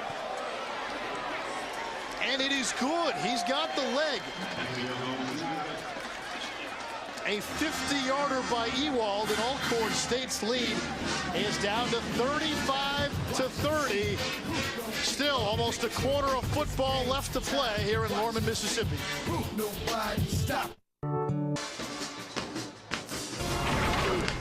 ESPNU College Football Primetime presented by McDonald's. I'm loving it. Chris Ewald just kicked a 50-yard field goal before we went to break for Pine-Bluff. And they now trail Alcorn State 35-30. That field goal ebbs somewhat what was a 28-0 Alcorn State run. Yeah, that was big because now it puts the pressure back on Alcorn. Not only do they want to continue to try and drive the football, but now they got to think we got to be careful with the football. We can't afford to turn it over, because if we do, in bad field position, it won't take long for Arkansas Pine-Bluff to regain this lead. So I think what we're going to see is Brandon Bridge mature before our eyes and see if he's learned from his mistakes in the past. Jacques Caldwell fumbles the ball at his own 1-yard line, recovers, and he's taken down inside his own 5-yard line. A big, big special teams play by Pine-Bluff, and a big mistake by Caldwell and Alcorn State. Yeah, I mean, he dropped the ball. That's going to happen. He bobbled it. But then you got to start running right away, north-south. You've already made the drop. You can't go sideways and get tackled inside your own 3-yard line. So, whoo! Stephen Jones with a nice tackle, and Caldwell, when he initially picked up the ball, his knee almost went down. That could have been dangerous. In college, you're down right there. No one's got to touch you. That knee hits the ground. It's a dead ball. You're down. So 1st and 10 from the 3-yard line. It's a run right up the gut. Gain of a yard by Gabe Nash. Now you force a team that doesn't like to have their quarterback underneath the center.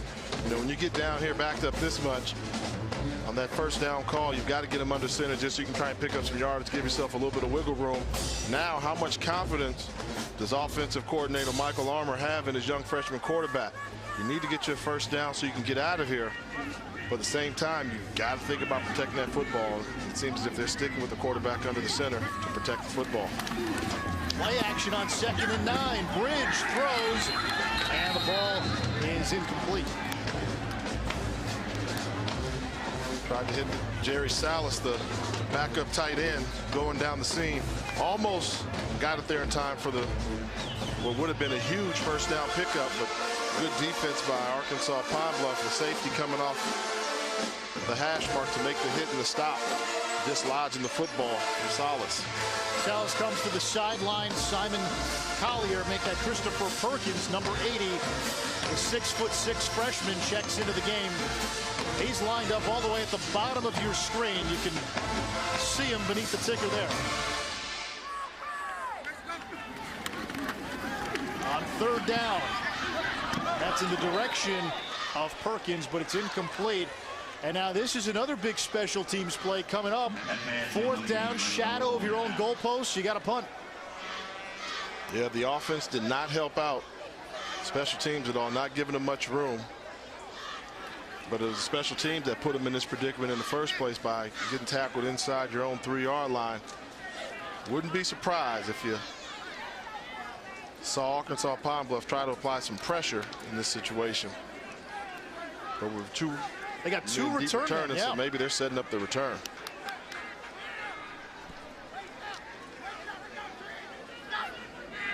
Alton Taylor Jr. and Trey Austin back deep. And a penalty. Timeout, Alcorn. That is their 2nd timeout of the 2nd half. Ooh, they threw a flag, but instead it's a timeout by Alcorn State. So with 13:53, Alcorn State calls timeout on 4th down. They'll punt from deep in their own zone when we come back. Welcome to McDonald's. May I take your order? Yeah, we'll have... I'll take a Walmart gift card so I can buy a bunch of stuff. Dad, cool video games from ESPNU. Thank you, Lowell. Right here it is 35-30. Alcorn State on top of Arkansas Pine-Bluff. Plenty of time to go here in the 4th quarter right now. The Braves, Alcorn State in purple, they are punting from deep in their own zone. Arturo Tamaya to punt. 2 returners back deep for Pine-Bluff. They'll let this one bounce. And it rolls just past midfield. Pine-Bluff will have very good starting position after a 51-yard punt. Penn State against Minnesota, sat 400 career wins. ESPNU HD this Saturday. Tim Brewster gets fired.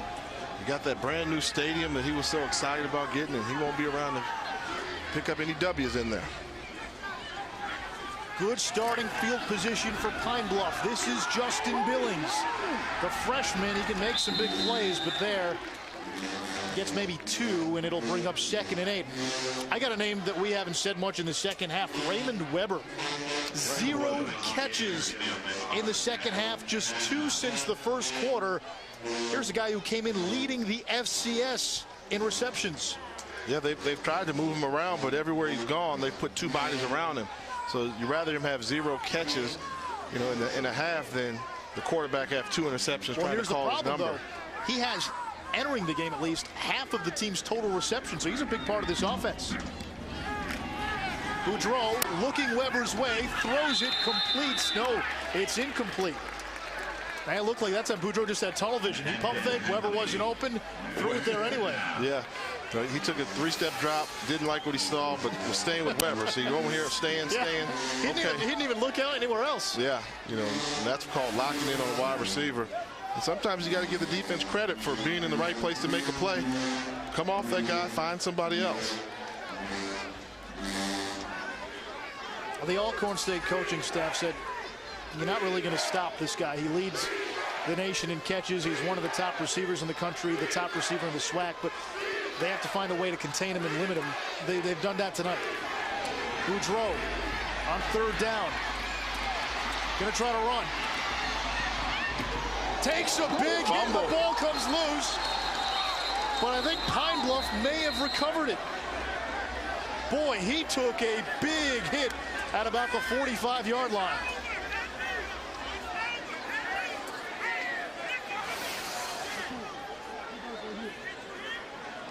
Yeah, you'll see him come here and not get down. Full momentum coming up from the safety to make the hit. Oh.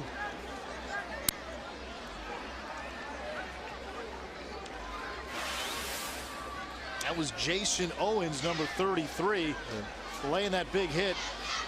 And since the Arkansas Pine-Bluff offense recovered the fumble, you cannot gain yardage on a fumble. So it comes back to where the initial hit was made, which is behind the first down marker. So it brings up a 4th and 2. 4th and 2, and they're going to go for it. And now a whistle.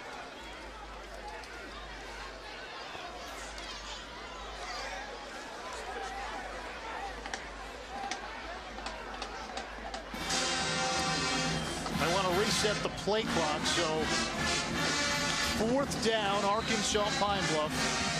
11:46 to go here in the 4th. At the 45. Do you like this call, Jay? At this point in the game, I think you've got to go for it. You should be able to run the football. There's time left, but your defense gave you the ball in such great field position. You want to try and get some type of momentum. 4th and 2, maybe go to hard count, try and draw them off sides. Boudreau, play action, completes to Brad Niedermeyer. And Niedermeyer has a 1st down.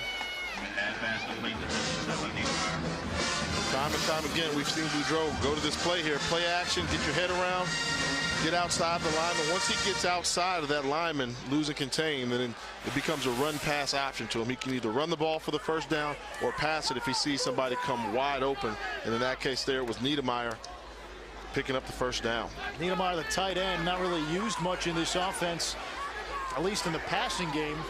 Hails from King Salmon, Alaska. They keep it on the ground, and a solid run there by John Toney, 8 yards on 1st down. And see, that's where I think they should be running the football. That was actually Stephen Jones, pardon me. They're running the ball hard up the middle, getting behind some of those offensive linemen that you've gotten, trying to wear down this Alcorn defense. If they're small and they've been hanging tough using their speed in the first 3 quarters, well, now the 4th quarter is when you can really start to use that physical advantage you have.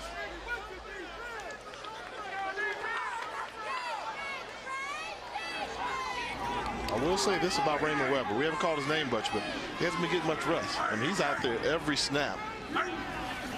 Weber at the bottom of your screen. Boudreau under pressure, just heaves it to the sideline, and it's incomplete. Crowd wants intentional grounding. They're not going to get it. Let's keep looking, holding on to the ball, then almost holds on to it too long. Linebacker comes dashing in there, gets rid of the ball, doesn't take the sack, so that'll make the coaches happy. I mean, just imagine how big that would have been. You take a 7-yard sack and you're looking at 3rd and 10. Because he was able to get rid of that ball at the last moment, it's still 3rd and a manageable 3 yards.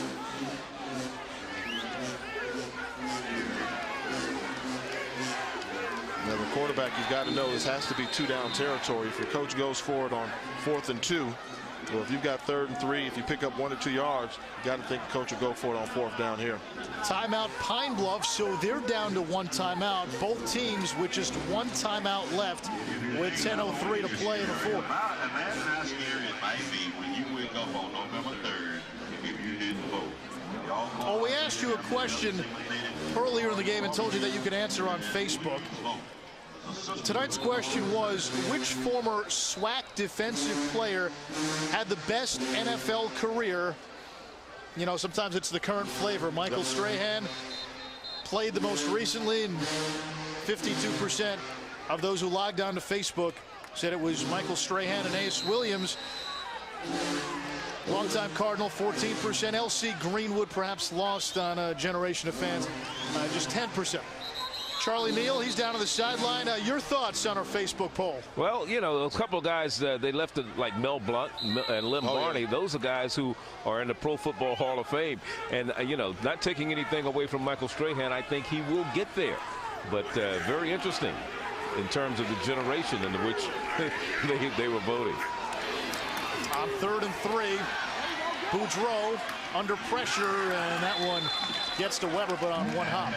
They figured out the bootleg was coming. You know, they've been running it time and time again. This time, they told the defensive end, stay at home, make the quarterback get rid of the football. One last thought on Charlie's point. I think the generation that uses Facebook probably more familiar with Michael Strahan than Len Barney. Yes, yeah. They don't realize that Len Barney was one of the original 20s, they call him in Detroit. Is that what they call him, Charlie? Yeah, I mean, Billy Sims came in and wore 20, but it was after Lim Barney made it a household name, right?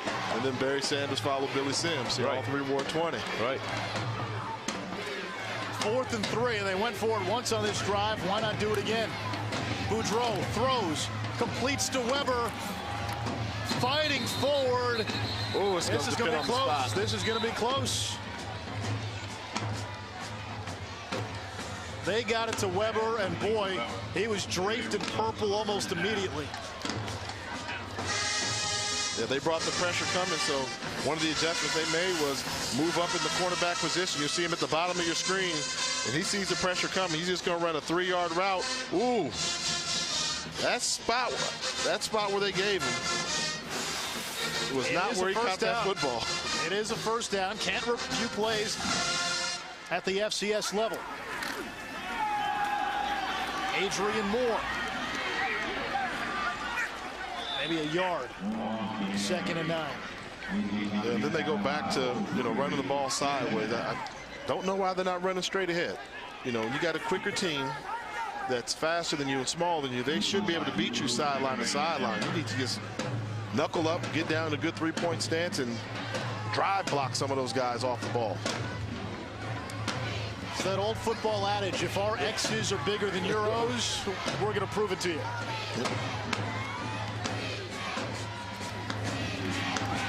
Moore on 2nd and 9.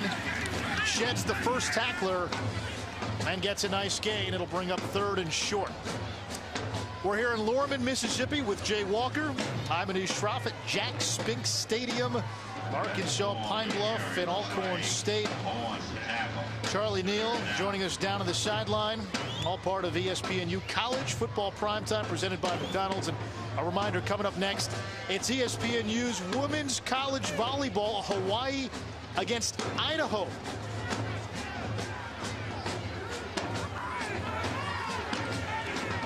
Third and 3 again.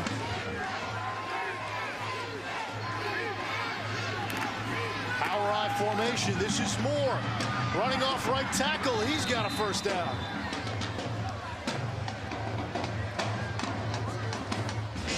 Yeah, just deciding to go in the I formation, send the fullback left as a misdirection. One cut to the outside, outrun a linebacker to the edge. How about a nice block there by Raymond Weber as well? The one underrated aspect of this Pine-Bluff football team is their wide receivers do a good job of downfield blocking. Yes, they do, and I think that's why the NFL scouts really like him. The fact that he's willing to do the tough blocking that's needed, willing to stay in the football game the whole contest, and he runs great routes. Again, 2 tight ends. This is Moore, and he gets to the 10. So now You see the offensive coordinator for Arkansas Pine-Bluff, Jerry Mack, their first-year offensive coordinator, done a good job of revigorating this offense, bringing the excitement back, throwing the football, but showing he can make the adjustments and get the running game going when it comes to crunch time and this all-crucial drive they've got right now. Now, the key for Arkansas Pine-Bluff is to make sure you come away with some points here, so protect the football. They're staying with that big formation. They keep it on the ground. This is Stephen Jones. And he rumbles into the end zone. One official has signaled a touchdown. And Arkansas Pine-Bluff has taken the lead with 7:03 to go here in the fourth. And what did they do? They started running the ball up the middle, not sideways, running hard up the middle, using the bigger offensive line. See if he used that left arm to extend. I don't know. Looked like that left elbow may have come down before the ball crossed the goal line, but ruled a touchdown nonetheless. And Jones, the guy who scored the touchdown, he is their short yardage back. Had a touchdown last week in a 21-14 win against Alabama A&M. Now they're going for two. Boudreaux could not escape the pressure. Malcolm Taylor. That's BD, right? Ball disruption. Ball disruption. One time too many going to the wheel. They come out, get the running game going established to take the lead by one. USA Prime Credit, my name Peg. It is a perfect Thursday evening here in Lorman, Mississippi. Alcorn State, the home team, trails Arkansas Pine-Bluff 36-35. 7:03 to go in the fourth. Pine-Bluff capping a 13-play, 53-yard drive with a touchdown run by Stephen Jones. They went for two, did not get it, so they're up one, and they're ready to kick off. Chris Ewald sends this one deep. It's taken by Tavares Doss. Flag comes in at the 16-yard line. A couple of flags actually in that vicinity, and this one looks to be coming back.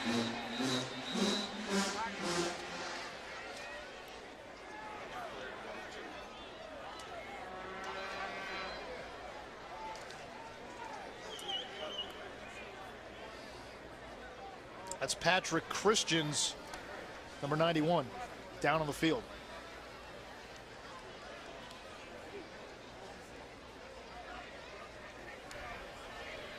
During the return, holding on the receiving team, number 84. A penalty will be enforced half the distance to the goal. 1st and 10, Alcorn State. Now here's something just to consider, food for thought maybe. Arkansas Pine-Bluff has a kicking game that they like. Chris Ewald on the season, perfect from inside 40 yards. On the other hand, Alcorn State's kicking game, very much a question mark. Arturo Tamayo, 3 for 9 on the season. He had 1 kick block in this game. He's had 3 kick blocks this season. So I guess when you look at a 1-point game and say, well, all we need is a field goal, a little more complicated, isn't it? Yeah, don't take it for granted, you know, and they're off by different reasons. I mean, for Alcorn, when you actually watch them snap, you can tell. I mean, I believe as a former holder, that ball comes back with way too much velocity on it. So you got to be just a great athlete just to make the catch, to slow it down, then to get it down. And I think in the case of Arkansas Pine-Bluff, I mean, their kicker's got a very strong leg. Sometimes just the trajectory is not where you like it to be. So special teams, if you're going to win a game in a conference and you're taking on somebody you're trying to beat, you got to win in offense, defense, and special teams. Patrick Christians being helped off the field. Let's see how he got hurt.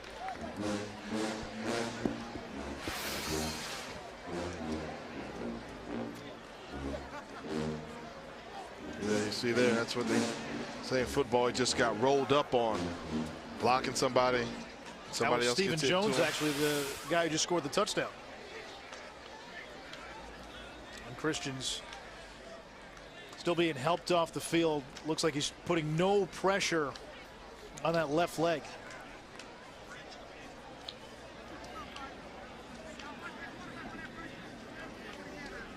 So Alcorn State will start at its own 8-yard line.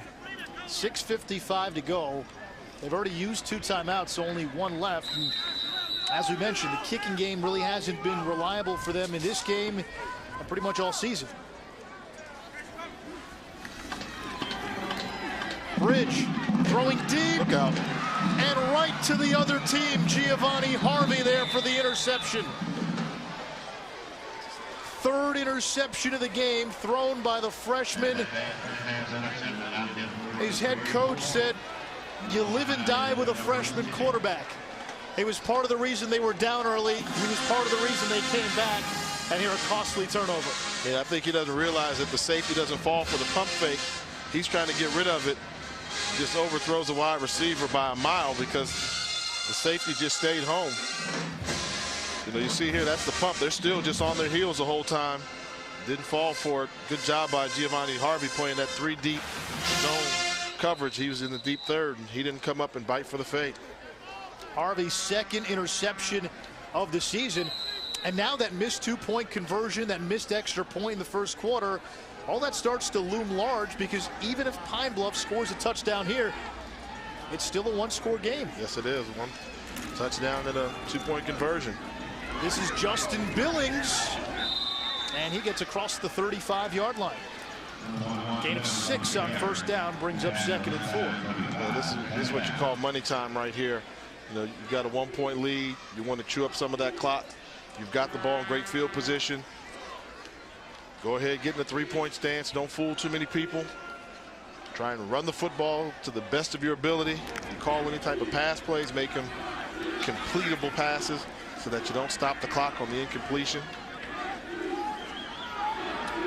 Raymond Weber in the slot here on 2nd and 4, but they'll keep it on the ground. This is Billings again. And that's another solid run. He gets close to the 20-yard line. Justin Billings picking up 13 there, a freshman from El Dorado, Arkansas. He's their home run hitter. They got about 3-4 running backs they use. He's the guy that can bust a big play anytime. Yeah, you see the offensive line starting to make their presence felt.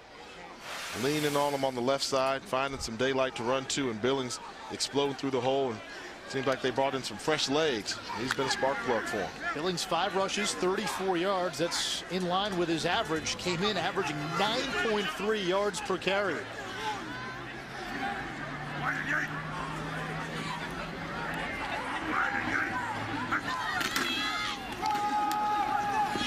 This is Adrian Moore. Nice change of direction, but he gets about 3. And the clock continues to tick as we come up on about 5 minutes to play in this 4th quarter. And again, Alcorn State only has 1 timeout left. Yeah, so the defense really does have to make a stop right here. At this point, if they can hold the Golden Lions to just a field goal, that would be a small victory there. Knowing that, hey, if you get the touchdown, your team go ahead and win, get off the field. So look for the defense led by Malcolm Taylor and Brandon Morris, those defensive ends, to try and make some plays, get some ball disruption. 3 wide receivers, Weber not on the field. And I was going to say that makes you think it's going to be a run. Adrian Moore, though, tackled in the backfield. Caesar Cobb getting into the backfield, 3rd and long. And Cobb played a pretty good football game. Coming from the top of your screen, recognizes the ball, beats his man off the line of scrimmage, and makes the tackle for a loss. Came into this game with 5 tackle for losses on the season, added 2 more here tonight, so he's up to 7. And that was a big one there, because if they decide to pass the ball and don't pick it up, then it makes the field goal attempt that much further. So that was a huge stop by Cobb. Okay, JD, a throw here. Yes. Raymond Weber at the bottom of your screen, 4 wide here on 3rd and 12. And a whistle. Timeout by Arkansas Pine Bluff. So they've used their 3rd and final timeout with 4:02 to go in the 4th as they nurse a 1-point lead.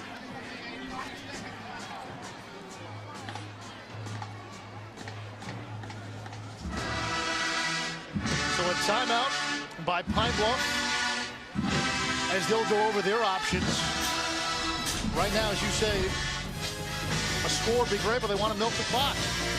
And we want to remind you, 7 Eastern, Saturday, Alabama, Birmingham visiting Mississippi State. Dan Mullen getting a signature win last week against Florida. And then the late game on ESPNU, 10:30 Eastern. David Legree and the Hampton Pirates facing South Carolina State, the Bulldogs. A little MEAC action that comes your way Saturday at 10:30 Eastern on ESPNU. Meanwhile, here in Lorman, it's a one-point game. Arkansas Pine-Bluff has called timeout. They're facing a 3rd and 12. They've got the football and a one-point lead at the 25-yard line of Alcorn State. For a while, it looked like the Golden Lions would run away with this game. They led 27-7.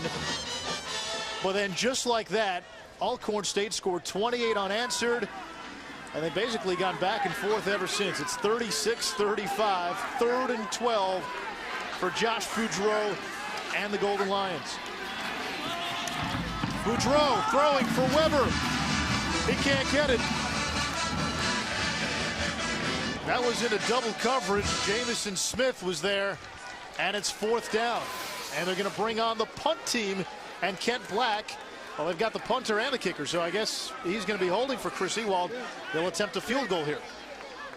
And you saw in that replay there, Weber was not only just signaling for a flag, but wanted that ball thrown on the outside shoulder. Had a pretty good release there against Jamison Smith.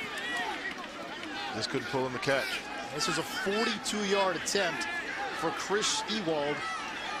4 for 7 on the season from beyond 40 yards. Hit a 50-yarder actually earlier in this game. Ewald's kick, and boy, does he have a leg. That's good. And Arkansas Pine-Bluff now is a 4-point lead. It's 39-35 with 3:51 to go.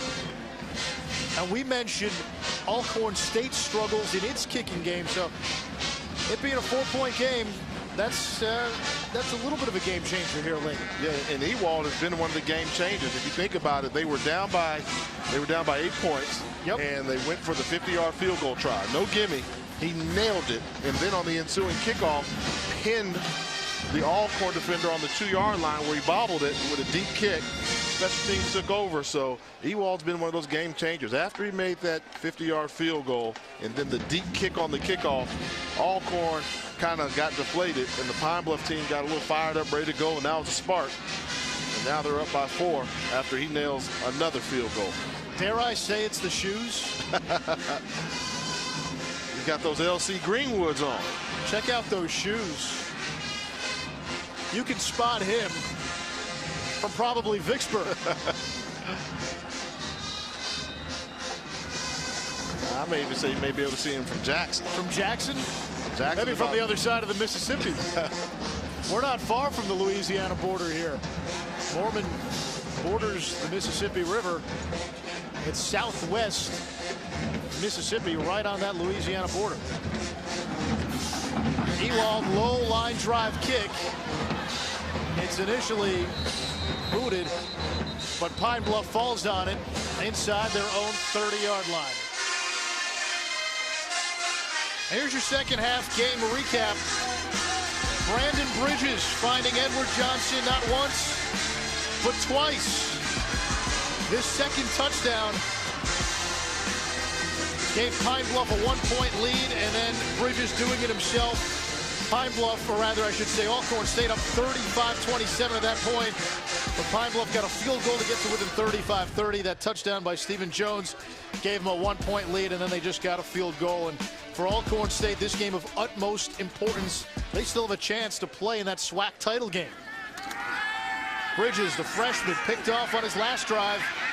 He's going to take off. Across the 40, he's got a first down.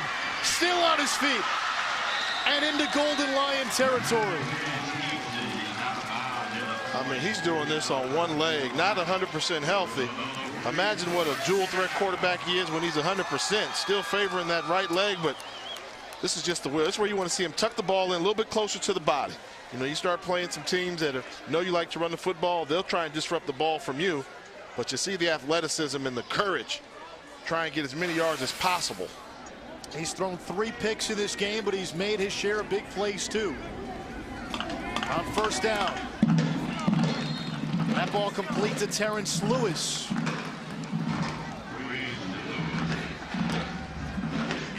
A don't forget, after this game, we have some volleyball action for you on ESPNU. Hawaii and Idaho, that's coming up after the game here on ESPNU.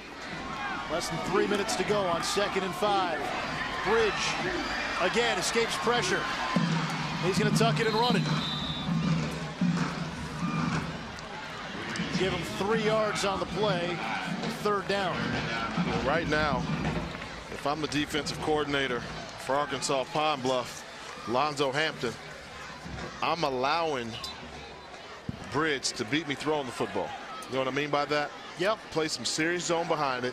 Tell your defensive line to rush in their lanes. Contain the quarterback. Don't give him any running lane. Let's make him beat us not only physically with his arm, but mentally by going the right place with the football. 4 receivers here on 3rd down. Flag on the play.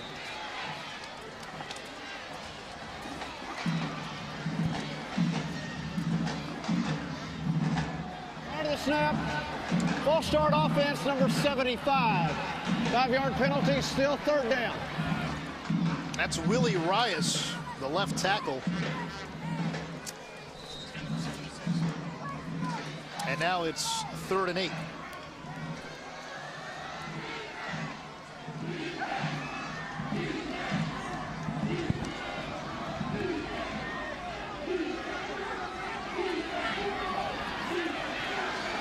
He's outside. He's going to run.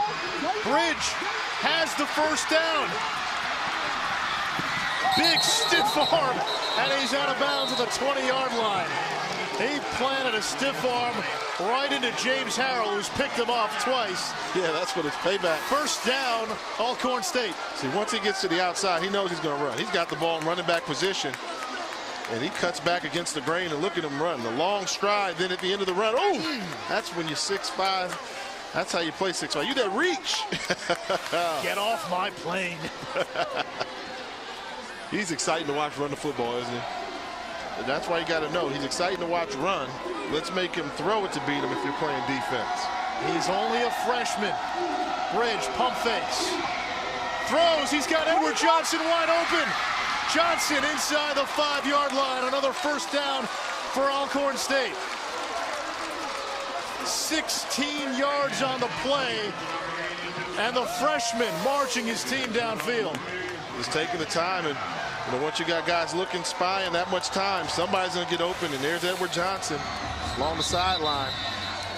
Quick count there, and Bridge just plunges forward, but a flag on the play.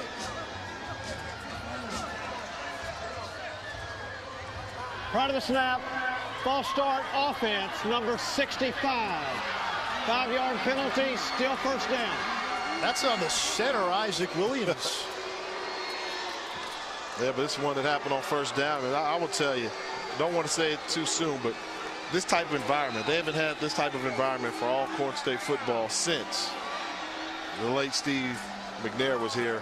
Crowd getting behind it. I mean, 2-minute comebacks. I mean, with McNair played, it was just a matter of who had the ball last, and I'm seeing some flashes of that from this kid, Brandon Bridge.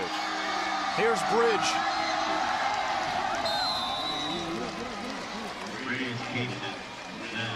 He gets 2 yards.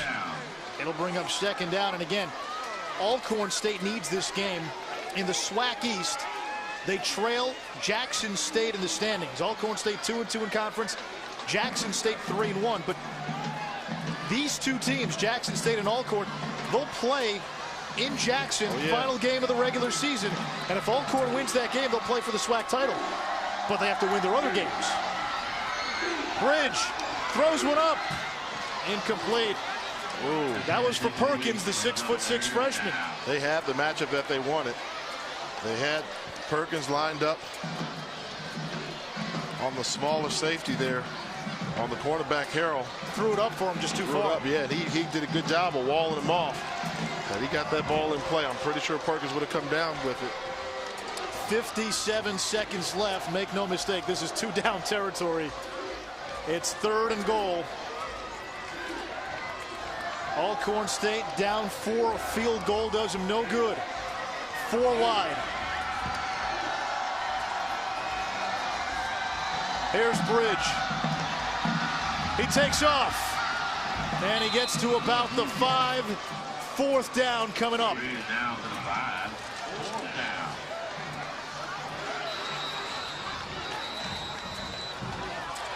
And Alcorn State is going to use its final timeout as they'll try to come up with something here. It's basically fourth in the game.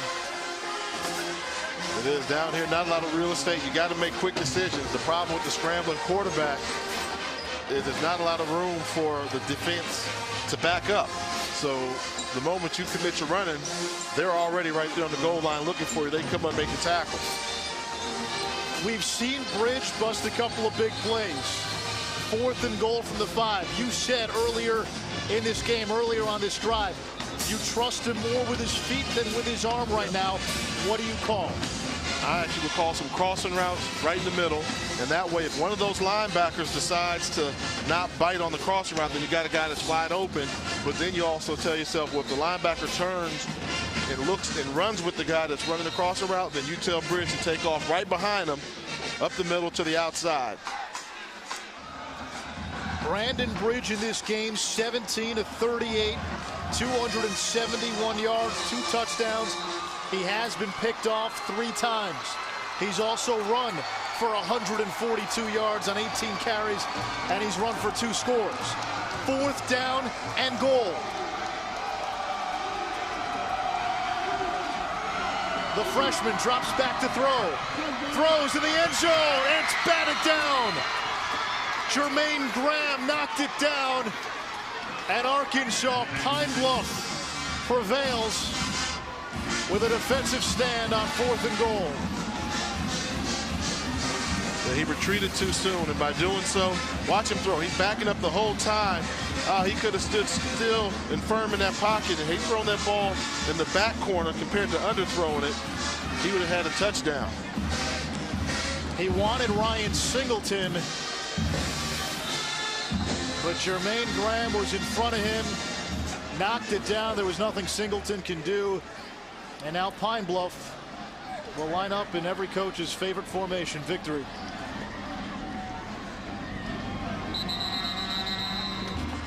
Boudreaux will take the knee, and that will be the last play of the game. Arkansas Pine Bluff outlasts Alcorn State. This was really a battle of wills, who had the ball last, and boy, for a while it looked like Brandon Bridge had a chance for one of those signature moments as a freshman. And we said earlier, there's never going to be another Steve McNair at Alcorn, or probably anywhere in the SWAC. But he had a chance, Brandon Bridge, to come up with a signature moment for this team and keep them in the hunt for a SWAC title. Instead, it's Pine Bluff coming away with a 39-35 victory. This has been a presentation of ESPN, the worldwide leader in sports. For Jay Walker, Charlie Neal, and our entire crew, I'm Anish Shroff. So long.